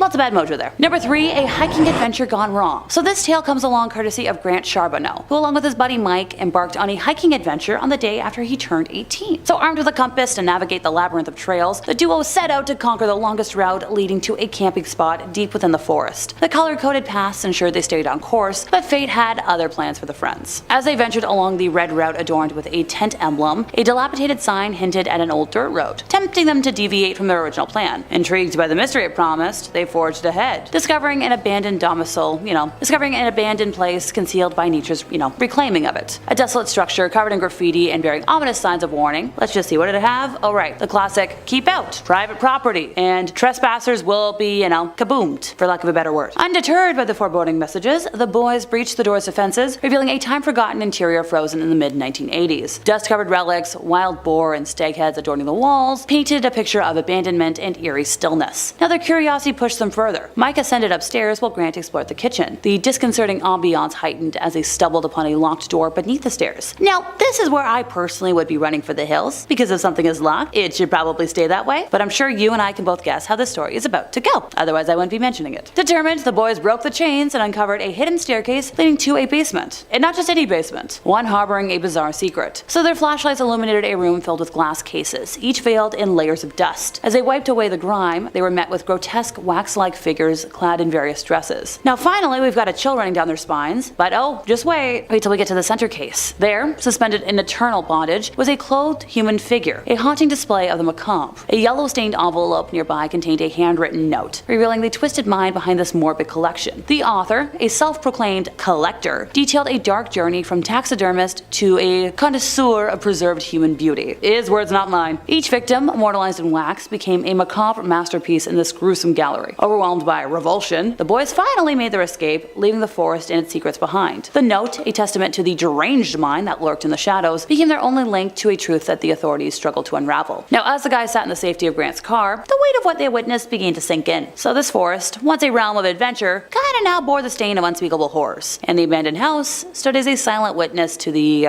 awfulness within. Sorry, I was losing my words there because, like, how on earth do you describe that? The echoes of that day linger in the, depths of their memories. A chilling reminder that, maybe don't adventure where you're not supposed to go. Seriously, folks, beware! Number 2, captive room. Did you seriously think I was gonna do a whole list on abandoned places that would terrify authorities without having a single story from actual authorities? Come on, folks. Who do you take me for? I like my credible sources, and this one just happens to hit a little close to home. Oh, how close, you ask? Well, as an Ontario resident, a story that took place in Pickering seems pretty close enough. So back in 2011, on, December 19th to be exact, Durham police reported that they'd found what appeared to be a confinement room in an old abandoned farmhouse east of Toronto. Police said the room in the Northwest Pickering home was recently built and looked like it was solely designed to hold someone captive. Now, investigators at the time were trying to figure out if the room was used to actually confine somebody or if it was just designed for another purpose and they were, over-exaggerating. So they mentioned like one possibility is that it might have been built as a prop for an amateur filmmaker. So this room was stumbled upon by contractors surveying the property because, it was slated for demolition more than 2 weeks prior to the report. At the time, Durham police spokesman Dave Selby said that the home had been abandoned for so long that the focus wasn't on the original owners, but on anyone who may have been seen driving in the area or any other suspicious activity. They're obviously down there because it's somewhere where no one would check. You could stick someone in this room and lock them in. Now, police didn't rule anything out, but they weren't able to determine at the time if anybody was ever held in the room. Once again, we've got our cop spokesman. Our forensic guys went down and took all kinds of samples of anything they could, find to figure out if it was used and how it was used. But at this point, it's still under investigation, and we really don't know if it was used for a criminal purpose or not. So 2 weeks after the room was discovered, the farmhouse burned down in what police described as a suspicious fire. Now, they've never laid charges in connection to the fire, but, Robert White was eventually charged, arrested, and pleaded guilty to breaking and entering with intent. He planned on kidnapping a woman named Gwen Armstrong, a friend of his ex-wives, because she provided his ex-wife with emotional and financial support after their separation. Yikes! Number 1, somebody found a body. A group of young adults in South Carolina back in 2021 got quite the scare when they were exploring an allegedly haunted house and wound up discovering a dead body in a freezer. According to a local media report, the strange incident occurred in the town of Norway as 8 youngsters were riding ATVs in a remote part of the community. So at some point in the midst of their adventure, they came upon an abandoned shack, which is rumored to be, haunted. And as adventurous folks are, likely to do, they were like, hey, let's go see if there's any ghosts inside. However, as they were looking around the vacant residence, one of the members of the group stumbled upon a sizable freezer and decided, let's see what's inside. Upon opening the cold storage unit, he was greeted by an ungodly smell, which he initially thought was just, rotting meat. Like, technically he was right, although the contents of the freezer were far more gruesome than, some old pork chops. That's because on closer examination, he realized that the meat was wearing jeans and socks. So the would-be ghost hunters called the cops, who arrived on the scene to collect the body for an autopsy to figure out the identity of the deceased. It is believed that the body inside the freezer had been there for months and could possibly be the victim of foul play. As for the adventurous youngins, it would seem that they are now haunted by something far more unsettling than a ghost, the stench from the rotting corpse. One of them said, I heard that once you smell a human, you can't ever forget it. And he's like, yeah, I can still smell it right now. Coming in at number 5, we have Ross Island. Located on an island in India closer to Southeast Asia than India, the island is known for beautiful beaches, unique marine life, coral reefs,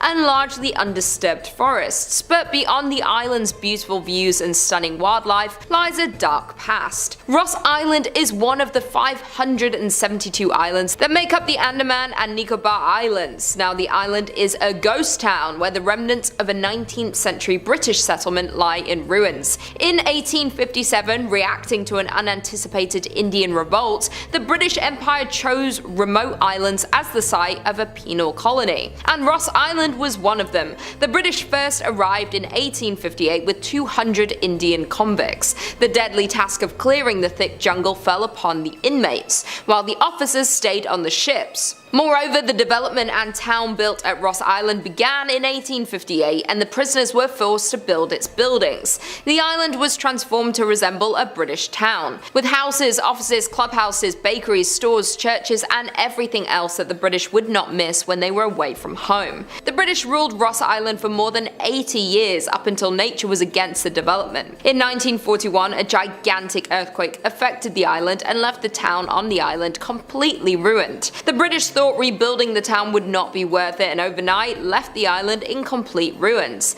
Abandoned in the 1940s, the island is now being reclaimed by nature. Homes, a massive church, ballrooms, and even a graveyard all are in varying stages of decomposition, being taken over by an unyielding forest. In at number 4 we have Tulingua, Texas. Near the Mexican border, you'll find the town of Tulingua, Texas. In the 1800s, it was discovered that the area in which Tulingua was built was plentiful in cinnabar, a red mercury sulfide, from which mercury can be extracted. This caused an influx of miners to the area, but it wasn't until Jack Dawson's discovery and production of the area's first mercury in 1888 that it drew a population of 2,000, and by 1900 there were 4 mining companies in the area. When the Chizos Mining Company opened in the mid-1800s, workers and their families quickly relocated to the Tulingua, Texas. The Chizos Mining Company was founded and began operations in 1903 near Tulingua, Texas. The company specialized in the extraction of quicksilver and mercury. In 1799, Charles Harvard discovered that compounding the element produced fulminate mercury crystals, establishing its marketability. These crystals are useful in the production of gunpowder cartridges and shells.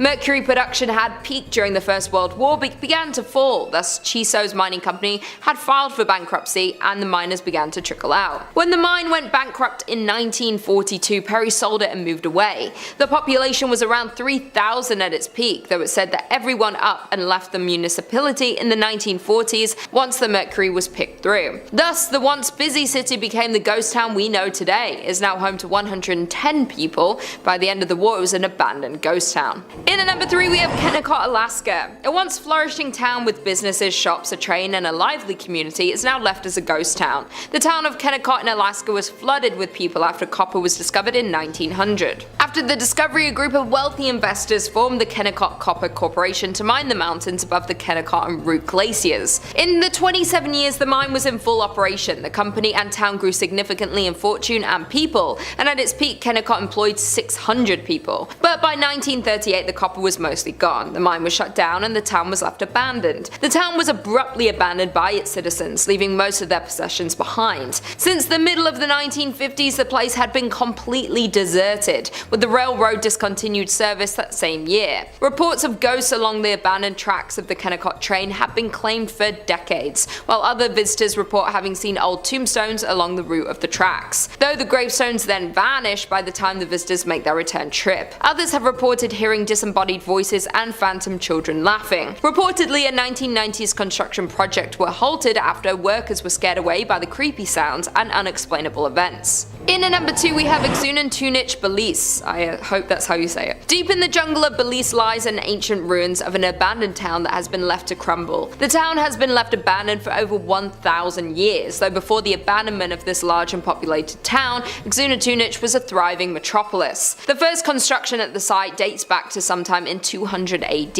with the growth of the town continuing until its final days of functioning as a city. The town grew to consist of many temples and palaces, including its largest and most recognizable, known as El Castillo. Exuna-Tunich has lied abandoned since around 1000 AD. It is thought that due to consistent devastating events such as an earthquake and other natural disasters, caused a sudden evacuation of the large Mayan city around 700 AD. The disaster caused extensive damage to the main pyramid of Exuna-Tunich. Although the city was reoccupied sometime after, it only remained active for another 300 years before it was left completely unoccupied. After abandonment, the site remained empty, eventually being encapsulated encapsulated by the surrounding jungle and nature, until it was rediscovered by explorers in the early 1890s. The name Exuna comes from the ghost stories that have haunted the ghost town for years. The ghost story of Exuna is rumored to start in 1893 after the first sighting of the ghost happened. The first ghost sighting goes as one morning a man who was part of a research team working on the site saw what he described as a Mayan maiden ascending the staircase of the Exuna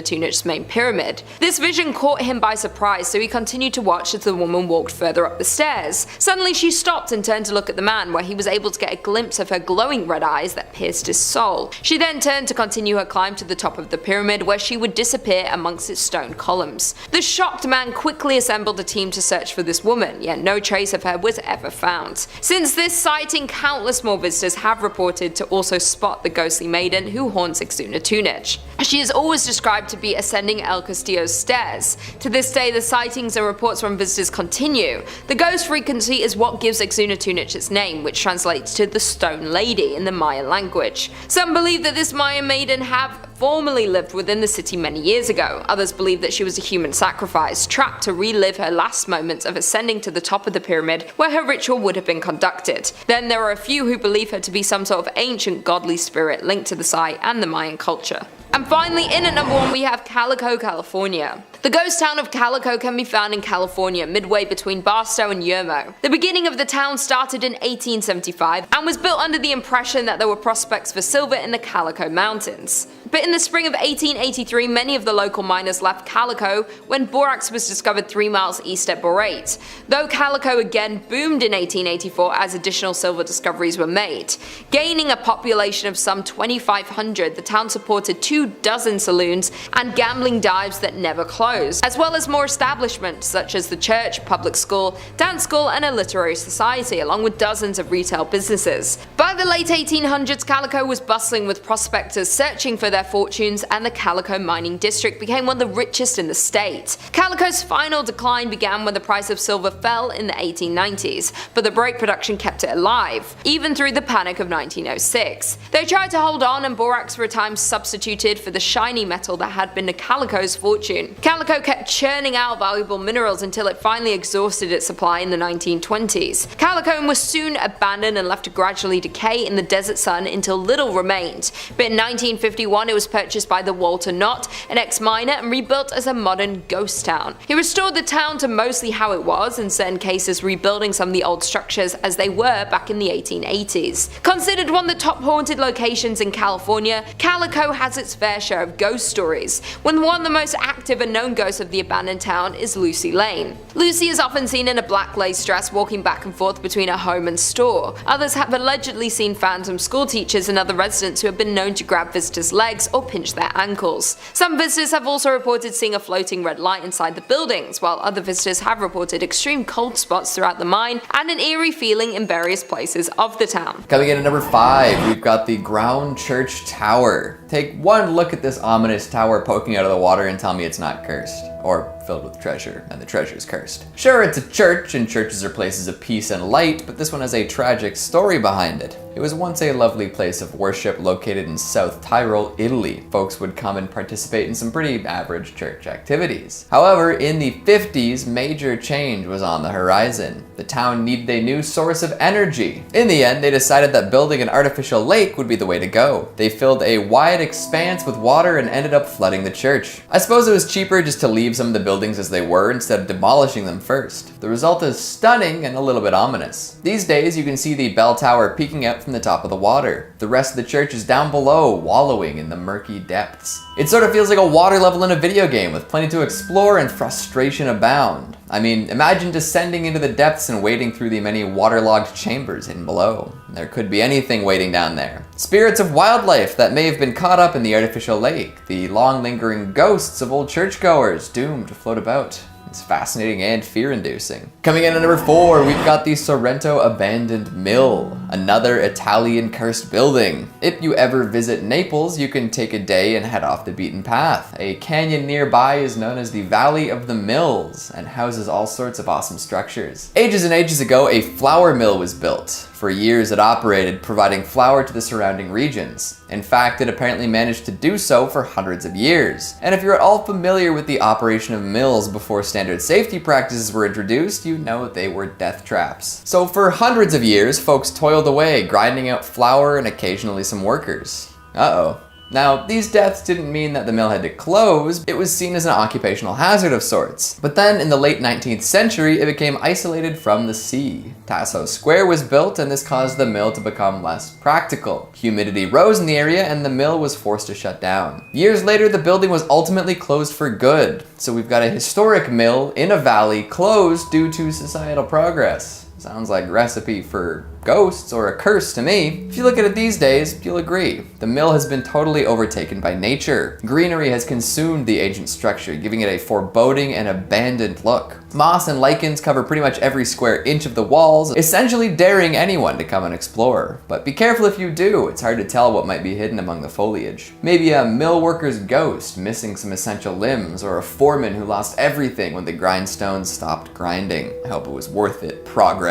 Coming in at number 3, we've got the New Bedford Orpheum. Abandoned theaters are cursed as a rule. Like, name one abandoned theater that doesn't have a ghost or urban legend attached. I'll wait. They're magnets for drama, it's in their nature. And this Massachusetts-based art house has a flair for the dramatic like no other. Get this, it opened on the same day that the Titanic went down. Talk about a hot start. It operated for a few decades, showing movies and hosting cultural events. The Orpheum was a staple of local culture at the time. However, in 1958, it closed its doors. Not for good, mind you. It would still open on occasion for extra special events and was even used by a tobacco company as storage for a little while. But these days, the Orpheum is still and silent. Ghostly, even. A peek inside will reveal a gigantic, sprawling space, complete with mezzanine, private boxes, and faded murals. The peeling paint and crumbling plaster add to the spooky ambiance. A total lack of audience for ages makes for an echoey good time, too. It's everything an old theater should be, including the creepiness. It's decrepit without being condemnable, which has led the community to rally behind efforts to reopen it. However, none of these have been very successful.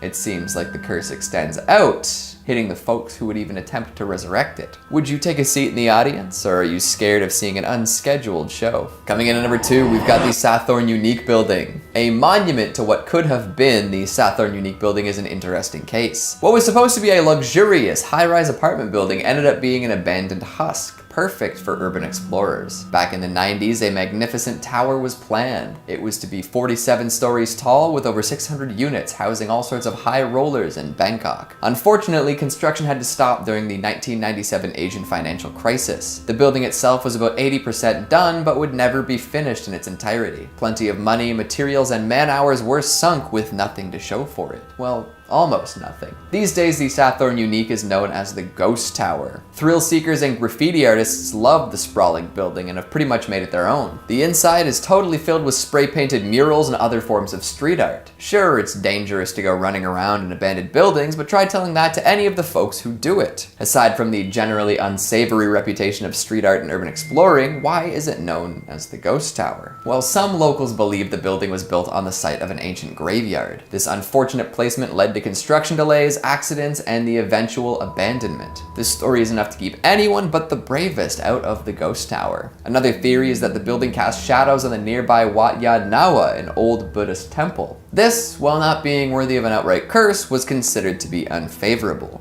Success is hard to achieve while preventing sunlight from reaching Buddhist temples. Recently, the building has achieved some sort of online fame, with many viral videos featuring folks free-running throughout the tower. This resulted in criminal charges being filed against the trespassing videographers. Is that the result of bad luck or a curse? And finally, at number 1, we've got Eastern State Penitentiary. In East Philadelphia, thrown in a cage, ghosts are coming back because they feel the rage.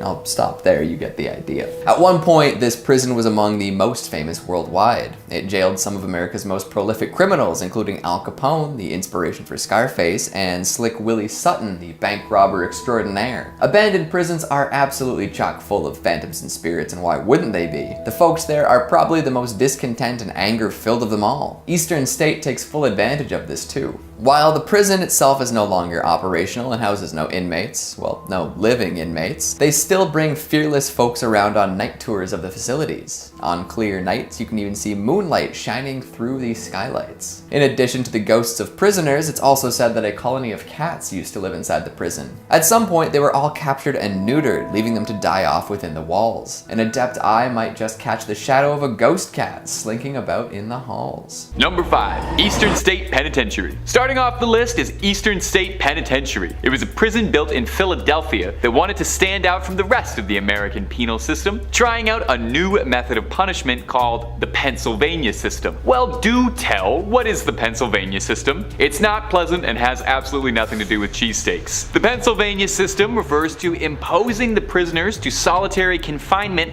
all of the time, 24/7. The prisoners lived alone, ate alone, exercised alone, and were only ever allowed to interact with prison guards. When they were being transported or moved around the prison, the guards would make them don black hoods. Guess it's not nearly as sunny in Philadelphia as Frank Reynolds would have you believe. Now this might not surprise you, but this was not a terribly popular system with inmates. The miserable conditions made the inmates' lives horrendous, but the prison didn't care too much. The system only ended up collapsing in 1913 due to overcrowding in the prison. But Eastern State didn't let this stop them from acting sadistically, and really, if anything, just inspired them to get a little more creative. Prisoners would have their tongues chained to their wrists. Unruly, troublesome prisoners would be chained to chairs for days on end. They would douse prisoners in freezing cold water, and perhaps worst of all, would trap prisoners into a pit they affectionately nicknamed the Hole, where they'd be kept in the darkness for weeks on end. I'm really not sure if that's any better than the original system. In 1970, after decades of terrorizing its inmates, Eastern State let the last of its inmates free and closed the gates permanently, only to crack them back open a little bit as a tourist location, reopening its walls as a haunted attraction. Due to its horrific history and ominous atmosphere, the prison was rebranded as a haunt, with legends saying that you'll hear all kinds of disembodied laughter, screaming and crying, ghostly figures, shadows moving across the wall, and unexplained footsteps. And if you're looking for more scary stories about prisons or really about anything, then you're at exactly the right place. Stay subscribed to Top 5 Scary for more new scary videos every day. Number 4. Ohio State Reformatory. Ohio State is the picture of a perfect prison. I mean, literally, it was the set for the Shawshank Redemption, so it's kind of a big deal in the prison world. The prison first opened its gates in 1890 and was initially an intermediate penitentiary, a facility for first-time offenders who were deemed too violent to be in other prisons. The inmates were taught basic trades for release and reintegration. However, the prison population started to swell too much by the 20th century, and the reformatory was forced to accept inmates convicted of serious crimes. While day-to-day operations weren't too terribly out of the norm for any other prison, one event in the 1930s may have contributed greatly to the paranormal rumors surrounding it. In the late 1930s, a riot broke out in the East Cell Block, and as punishment, the guards rounded up 120 rioters to share 12 solitary confinement cells together for a week without any food or water. Obviously, this led to multiple prisoners passing away, and even more being broken down to the point of madness. Just outside the prison stands 215 numbered graves, a monument to all the horror that the prison had experienced over the years. Since then, the prison itself has reformed, rehabilitating itself much like Eastern State as a haunted house. Visitors and tour guides who walk through Ohio State report feeling inexplicable chills while walking through the prison's walls. Witnesses say they hear cell doors slam and see dark figures. Those brave enough are welcome to take the prison's tour and attempt to track down spirits of their own, or if you're feeling particularly festive for the Halloween season, you can try the Haunted Prison Experience, a guided tour replete with animatronics and actors for that haunted house feel. Number 3. Missouri State Penitentiary. Once dubbed the bloodiest 47 acres in America, it is no surprise at all that Missouri State Pen is home to all kinds of rumors to be haunted by the souls of its former inmates. The prison was nicknamed The Walls, and shortly after its construction was already home to 2,000 inmates, doubling that size in the progressing years. The prison was home to several riots and escape attempts, with the most infamous attempt occurring in 1954, when some 2,500 inmates participated in a massive day-long riot. 4 buildings burned and the National Guard was called in. Shockingly, out of this, only 4 inmates were fatally injured during this event, and none managed to escape, lending to the prison's hard reputation. Now, the prison has always been reported to be haunted, even during its operation, with both guards and inmates during its service claiming to see spectral apparitions. Most of the ghost stories come out of the prison's oldest building, the A building, home to some of the crueler punishments, including an underground room called the Dungeon, a dank, hostile basement with a low ceiling forcing prisoners into a subservient position where the only light that could be observed was a slit through the door. Modern visitors to the dungeon complain of the disgusting odor of bodies that's pungent, and they feel like they're being watched. Disembodied voices have even been picked up by EVP monitors while wandering through the dungeon. In the control room, visitors report occasionally seeing a spirit called Fast Jack, a medical practitioner from the prison's operating days, who can be seen appearing as a ghastly figure holding a clipboard and a white lab coat, frantically scurrying around the control room trying to carry out some duty from when he was alive, slamming lockers and opening doors. Several ghost hunting groups over the years have investigated the Missouri State Pen, including legendary ghost hunting hero Zach Baggins and the Ghost Adventures crew, finding mysterious voices and what looked like shadow people wandering the halls. Although the bloodiest 47 acres in America might have dried up and the walls are now open to the public, for the inmates who are still impounded there, it's as terrifying as ever. Number 2. West Virginia Penitentiary. Almost heaven. West Virginia. Blue Ridge Mountains and haunted prisons. The Appalachians might be home to one of the most beautiful parts of the United States, but West Virginia Penitentiary is anything but. In 1863, after West Virginia seceded from Virginia Classic, the new fledgling state needed its own prison, and Moundsville, West Virginia was chosen as the home for their new state pen. The prison's conditions were unlivable. West Virginia Penn frequently made the Department of Justice's top 10 violent prisons in the country.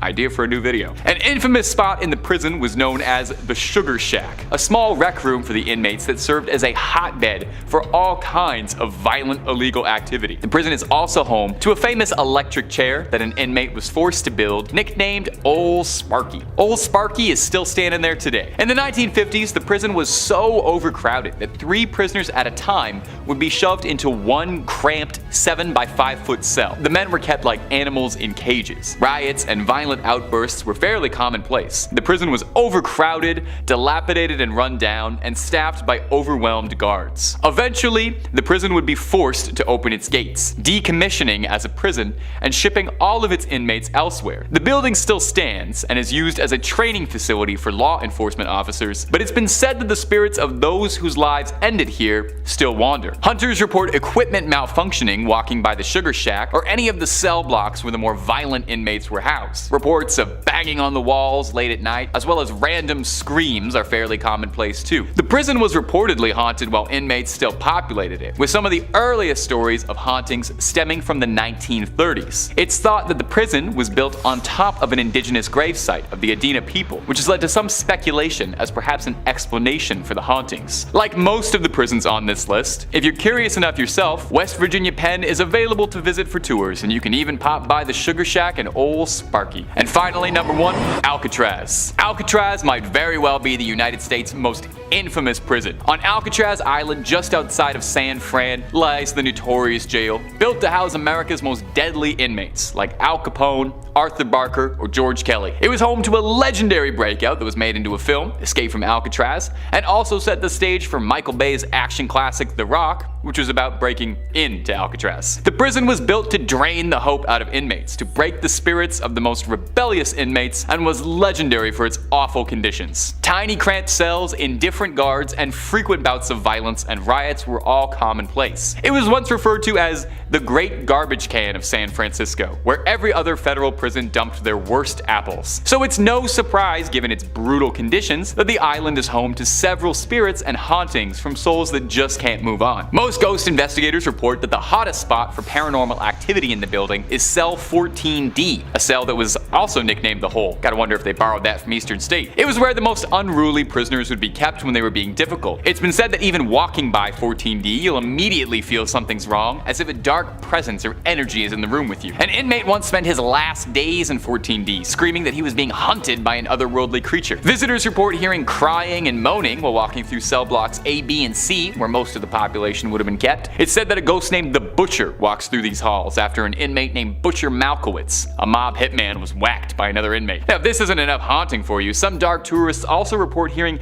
discordant, disembodied banjo strumming, thought to be a holdover from the spirit of Al Capone, who used to play his banjo in the prison band. Although the prison was decommissioned in 1963, it reopened shortly after, now as a museum and a haunted tour popular with Bay Area locals and visitors curious about learning about one of America's darkest prisons and perhaps its most haunted. Visit if you dare, but just make sure you're able to leave. In 5th place, we have Isla de las Muñecas, Mexico. Decided to kick off today by being an overachiever. This is an entire abandoned island. The island of the dolls in Mexico is like something straight out of a horror movie, but my kind of horror movie. Located on Texuelo Lake, it is home to hundreds of hanging, slowly decaying dolls, thanks to a man named Don Julian Santana. Over 50 years ago, Don Santana left his wife and child and moved onto an island on Texuelo Lake in the Xochimilicos canals. According to him, a young girl actually drowned in the lake in the 1950s, and Don Julian Santana devoted his life to honoring this lost soul by collecting and hanging up dolls by the hundreds. Eventually, he transformed the entire island into a doll-infested wonderland. Now, he began collecting lost dolls from the canals and the trash near his island home. He's also said to have traded produce he grew to locals for more dolls. Don didn't really clean up the dolls or attempt to fix them, but he rather put them up with missing eyes and limbs, covered in dirt, and generally in whatever ramshackle state he found them in. Even when dolls arrived in good shape, the wind and weather turned them into cracked and distorted versions of themselves. Don also kept his cabin filled with the dolls, which he dressed in headdresses, sunglasses, and other various accessories. Despite the fact that most people found the island frightening, Don saw the dolls as beautiful protectors, and he welcomed visitors, whom he would, show around, charging a small fee for taking photos. In 2001, Don Santana was found drowned in the same area in which he believed that small child had passed away. According to legend, the dolls in the island are haunted by the spirits of the dead girl, and perhaps even by Don himself. Okay, who wants to go on a road trip with me? Anyone? Oh, thanks.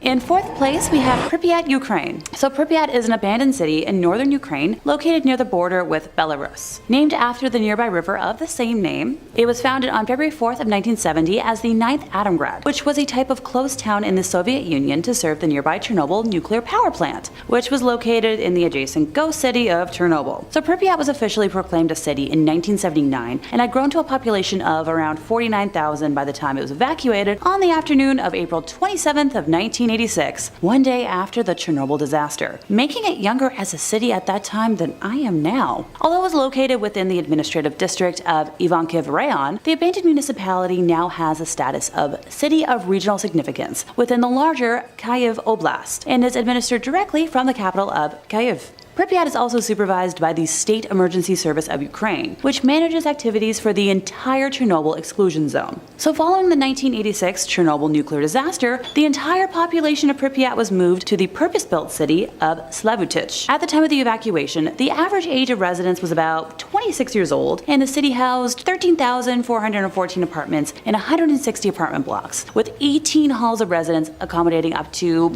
let's say, 7,600 single males or females, and 8 halls of residence for married couples. In terms of education, there were 15 kindergartens and elementary schools for 4,980 children, each with their own nickname, and 5 secondary schools for about 6,000 students. In 2019, it was announced that folks could start visiting the affected areas if certain health and safety procedures were followed, but I don't feel like visiting a radiation-affected city is high up on my bucket list at this point in time. In 3rd place, time to visit the Bodie State Historic Park. So formerly a genuine gold mining town, located east of the Sierra Nevada mountain range in Mono County, California, and now a national landmark, it is known as one of the best preserved ghost towns in the world. It is named after W.S. Bodie, first name unknown, but rumored to be either William or Waterman, who discovered gold in 1859 in an area now known as Brody Bluff. He tragically passed in a snowstorm that same winter and was never present for what came to be. According to pioneer Judge McClinton, the district's name was changed from the proper spelling of B-O-D-E-Y to B-O-D-Y, and then a few other phonetic variations to eventually B-O-D-I-E, after a painter in the nearby boomtown of Aurora lettered a sign as such. An accidental typo that stuck through history, which is a good reminder to proofread your work.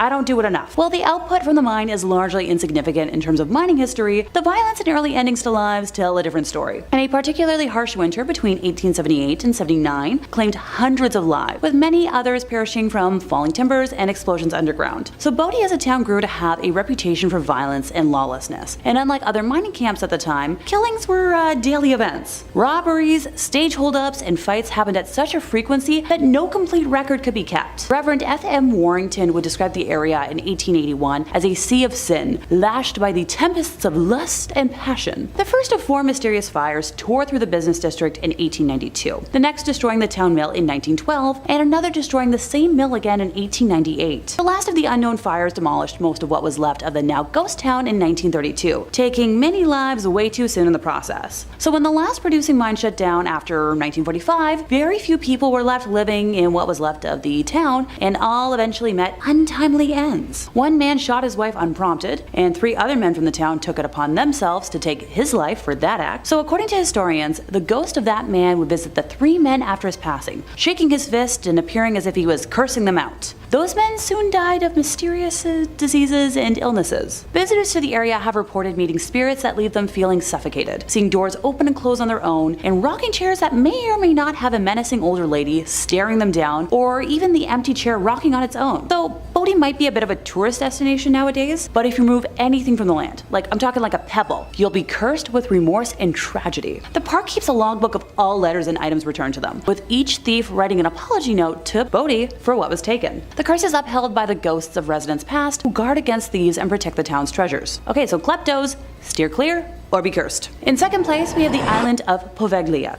Yep, another entire abandoned island. This one's a little creepier though. So the island is located in the lagoon near Venice and is famous for being one of the most haunted places in Italy. Tourists and locals alike are banned from the island, which was used for centuries as a place to exile the sick to prevent the spread of disease and contain the mentally ill in an asylum built in the late 1800s. Yes, I'll backtrack and elaborate. So in 1348, the bubonic plague arrived in Venice and Poveglia, like many other small islands at the time, and it became a quarantine colony. The plague on average killed 1 out of 3 Europeans, by the way. So fearing the unbridled spread of the disease, Venice exiled many of its symptom-bearing citizens there. So at the island center, the dead and those too sick to protest were burned on giant pyres. So this included the tens of thousands of Venice citizens just dying on the mainland. Those fires would burn once more in 1630 when the Black Death again swept through the city. The small island was used as a mass burial ground, and ashes from human remains make up as much as 50% of the island's soil. Cripes, I hope it's a good fertilizer. The deaths of nearly 160,000 people on the island have given it its nickname, the Island of Ghosts. A doctor at the asylum was known to have experimented on patients with crude lobotomies and jumped from the bell tower in the late 1930s after claiming he had been driven mad by ghosts. Decades later, nearby residents claimed to still hear the bell, although it was removed many years earlier. A report titled Haunted History states that some restoration work had started in recent history, but abruptly stopped without explanation. Okay, maybe this is one spot on today's list that I might not want to visit.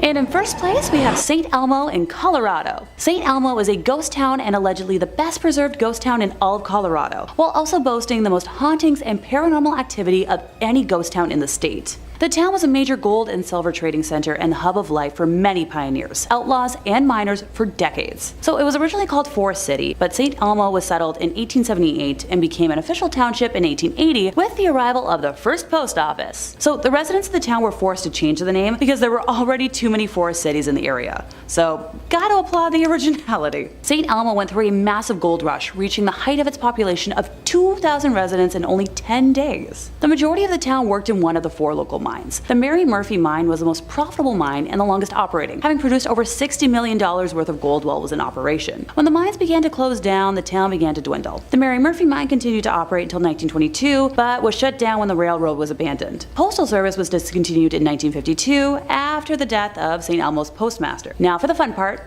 ghost stories. I saved the best for last for a reason. The most famous ghost of St. Elmo is Annabelle Dirty Annie Stark, not to be confused with the beloved Annabelle doll. This Annabelle is the descendant of Anton and Anna Stark, who arrived in St. Elmo with the Pacific Railroad in 1881. Anton was a section boss in the mines, while Anna ran the Home Comfort Hotel located on Poplar Street and the general store. Oh, and both structures are still standing today. Anna Stark was known as a cruel and harsh woman who never allowed her 3 children, Roy, Tony, and Annabelle, out in the town to mingle or work alongside alongside what she deemed the simple town folk. Annabelle grew up attractive and passionate for the town, and her love of St. Elmo was fierce. After the death of her mother, Annabelle and Tony inherited the hotel, and the once impeccably clean establishment fell to shambles. So along with the decline of the town, Annabelle began to lose her grasp on reality. The town soon called her Dirty Annie because she would emerge in filthy clothing and her hair was in a tangled mess all the time. Finally, free of the harsh rule of her mother, most people assumed this was her quiet rebellion. Residents remember strolling the main street with her firearm loaded and hung over one shoulder, ready to protect the town from anyone who dared to threaten it. Since her death, it is told she can still be found roaming the streets. Only a short while after Annabelle had passed away, the hotel was left to a family friend whose grandchildren were playing inside the hotel, when suddenly all of the doors slammed shut and the temperature dropped 20 degrees. The children cried and screamed, and finally the room returned to the outside temperature, and the door slowly swung open. Oh, that's not the only ghost story. Don't worry. A woman skiing down Poplar Street at dusk was struck by a peculiar sight of a lovely looking woman in a long white gown glaring out of the second-story window of the Home Comfort Hotel. Now the skier was shocked. She knew the owner of the hotel was on vacation and nobody was supposed to be inside. As she turned to see what the woman was eyeing, she noticed snowmobiles approaching. So sidebar, snowmobiling is illegal in St. Elmo. So the skier went and advised the group, who promptly apologized and went back where they came from. When she turned back to look at the hotel, the woman in the window was still watching, and she lowered her head, nodded at the skier, turned and vanished before her eyes. So curious and in disbelief, the skier went back the next day to find every window and door were locked. When the owner of the hotel returned, the two women searched the property with nothing to be found. So was it Annabelle keeping watch? Be sure to let me know in the comments what you think. Number 5. The John Zaffis Museum. For someone like John Zaffis, opening a haunted museum was always in the cards. It was practically destiny. Few people can claim to come from a legacy of haunted museums, but Zaffis can, since he's the nephew of Ed and Lorraine Warren, America's most famous and oftentimes controversial demonologists. Growing up with a large fondness for his aunt and uncle's work, Zaffis developed a love of the paranormal from an early age and saw fit to try and carry on his relatives' work after their passing, opening his own collection of haunted relics the same way that the Warrens did. And what a collection of weird relics Zaffis has picked up. I'll shout out a couple of the cooler ones. The highlight for me has got to be this sword that was used to conjure black magic, and the sword is in all of the promotional imagery, so it's gotta be pretty good. Check out this photo of Zaffis where he looks like a dark wizard who's also a fantasy author. Among the blade are things like a cast iron skull that was used in occult rituals, plenty of haunted dolls and idols, an ornate elk skull thought to be used in something evil, and loads more. Zaffis does point out on the website, in the frequently asked questions section, not to worry too much about being exposed to this stuff, as everything that's brought into the collection is blessed before taking residence. Although they do make a small warning on the website that there is a teeny tiny small chance that any residual evil might attach to you in the museum. So, I don't know, make sure to wash your hands with hand sanitizer or holy water on the way out. I can't not include this, by the way, but the website also states that if Zaffis believes personally that any of the items in the museum have become too evil or too haunted to remain safe for public display, he throws it into an unspecified body of water. So if you're looking to start a collection of slightly used haunted relics on the cheap, I'd just check out the surrounding bodies of water to the museum. Now, unfortunately, John Zaffis' museum is currently closed. Hey, this list was about ones that had to be abandoned, right? Can't come as too much of a surprise. But for those who are hoping to get a good up-close personal look at these cursed relics, Zaffis says he's been searching for a new location for the collection. Hopefully somewhere with some good ventilation, really let all that evil air flow. And hey, if you're looking for more videos about haunted museums, haunted objects, haunted dolls, haunted everything really, we've got all more of that in spades. So stay subscribed to Top 5 Scary, keep the screams coming all night long. Let's keep going. Number 4. The Museum of Medieval Torture Instruments. Pack up the whole family and make sure to stop by at the gift shop for the Museum of Medieval Torture Instruments. Don't worry, there's something for everybody here to enjoy. Make sure you take home the miniature guillotine. One quick look at their website is particularly illuminating. Our main product is emotion, boldly proclaimed as their slogan. Yeah, well, agonizing pain is definitely an emotion, so I can't disagree there. The Museum of Medieval Torture Instruments really is exactly what it says on the tin. It's a massive collection of real historical relics and replicas serving to highlight some of the most disgustingly creative works of engineering ever invented. The kind of stuff that would make Jigsaw and his funny little puppet blush with anticipation. The museum's goal is to remind us just how truly unimaginably cruel human beings are are capable of being to each other, and the lengths to which we will go to attain such horrid ambitions. The phrase, "those who don't learn from history are doomed to repeat it," comes up a whole lot on the museum's frequently asked questions page on the website, which is good. So come, learn a bit from such classics like the rack or the brazen bull, so you don't accidentally end up repeating those. I don't think I can even possibly describe what either of those horrifying things do without getting this channel permanently flagged. So if you're curious, maybe take the worst Google trip of your life, or go up and visit the Museum of Medieval Torture Instruments. They've got locations all over the states for your pleasure, and there's even one in Europe, but I'm pretty sure that's a different one. The one I'm talking about right now is the American one. The one in Chicago even offers a ghost hunting tour, as some guests believe there are residual spirits tied to some of the more grisly equipment kept in the dungeons. Guests are invited to spend the night on their own accord, or with the safety of a tour guide, to try and uncover any of the spirits that are said to be still living there, including an old executioner named Thomas, who loves his work so much he just never left. Sheesh. Nearly 1,000 years and he still doesn't take a day off. Some people just love to have their nose to the grindstone, or to forcefully shove someone else's face into the grindstone. To each their own. Number 3, the Penang War Museum. I think it's a very good sign that your museum is a friendly, welcoming place. If you Google it and the first results are an article called "The Horrors on Ghost Hill" and a listing for an IMDb episode for a series called "I Wouldn't Go There" featuring your museum, it's either really hurting or really helping the tourism there. Well, if those warning signs weren't enough to deter you, enter the Penang War Museum, my little ghouls and goblins. It's been described as one of the most haunted spots in Asia, flat out. The Penang Museum is built atop the grave of an old army fort built by the British in the 1930s, but was taken control by the Japanese in the late 30s in World War II, and used to house prisoners for as long as the prisoners lived, which was usually not very long, if the site of the guillotine is anything to go by. After the end of the Second World War, the place had become totally abandoned, until it was retrofitted to become a museum, and serve as a reminder of the grim reality of war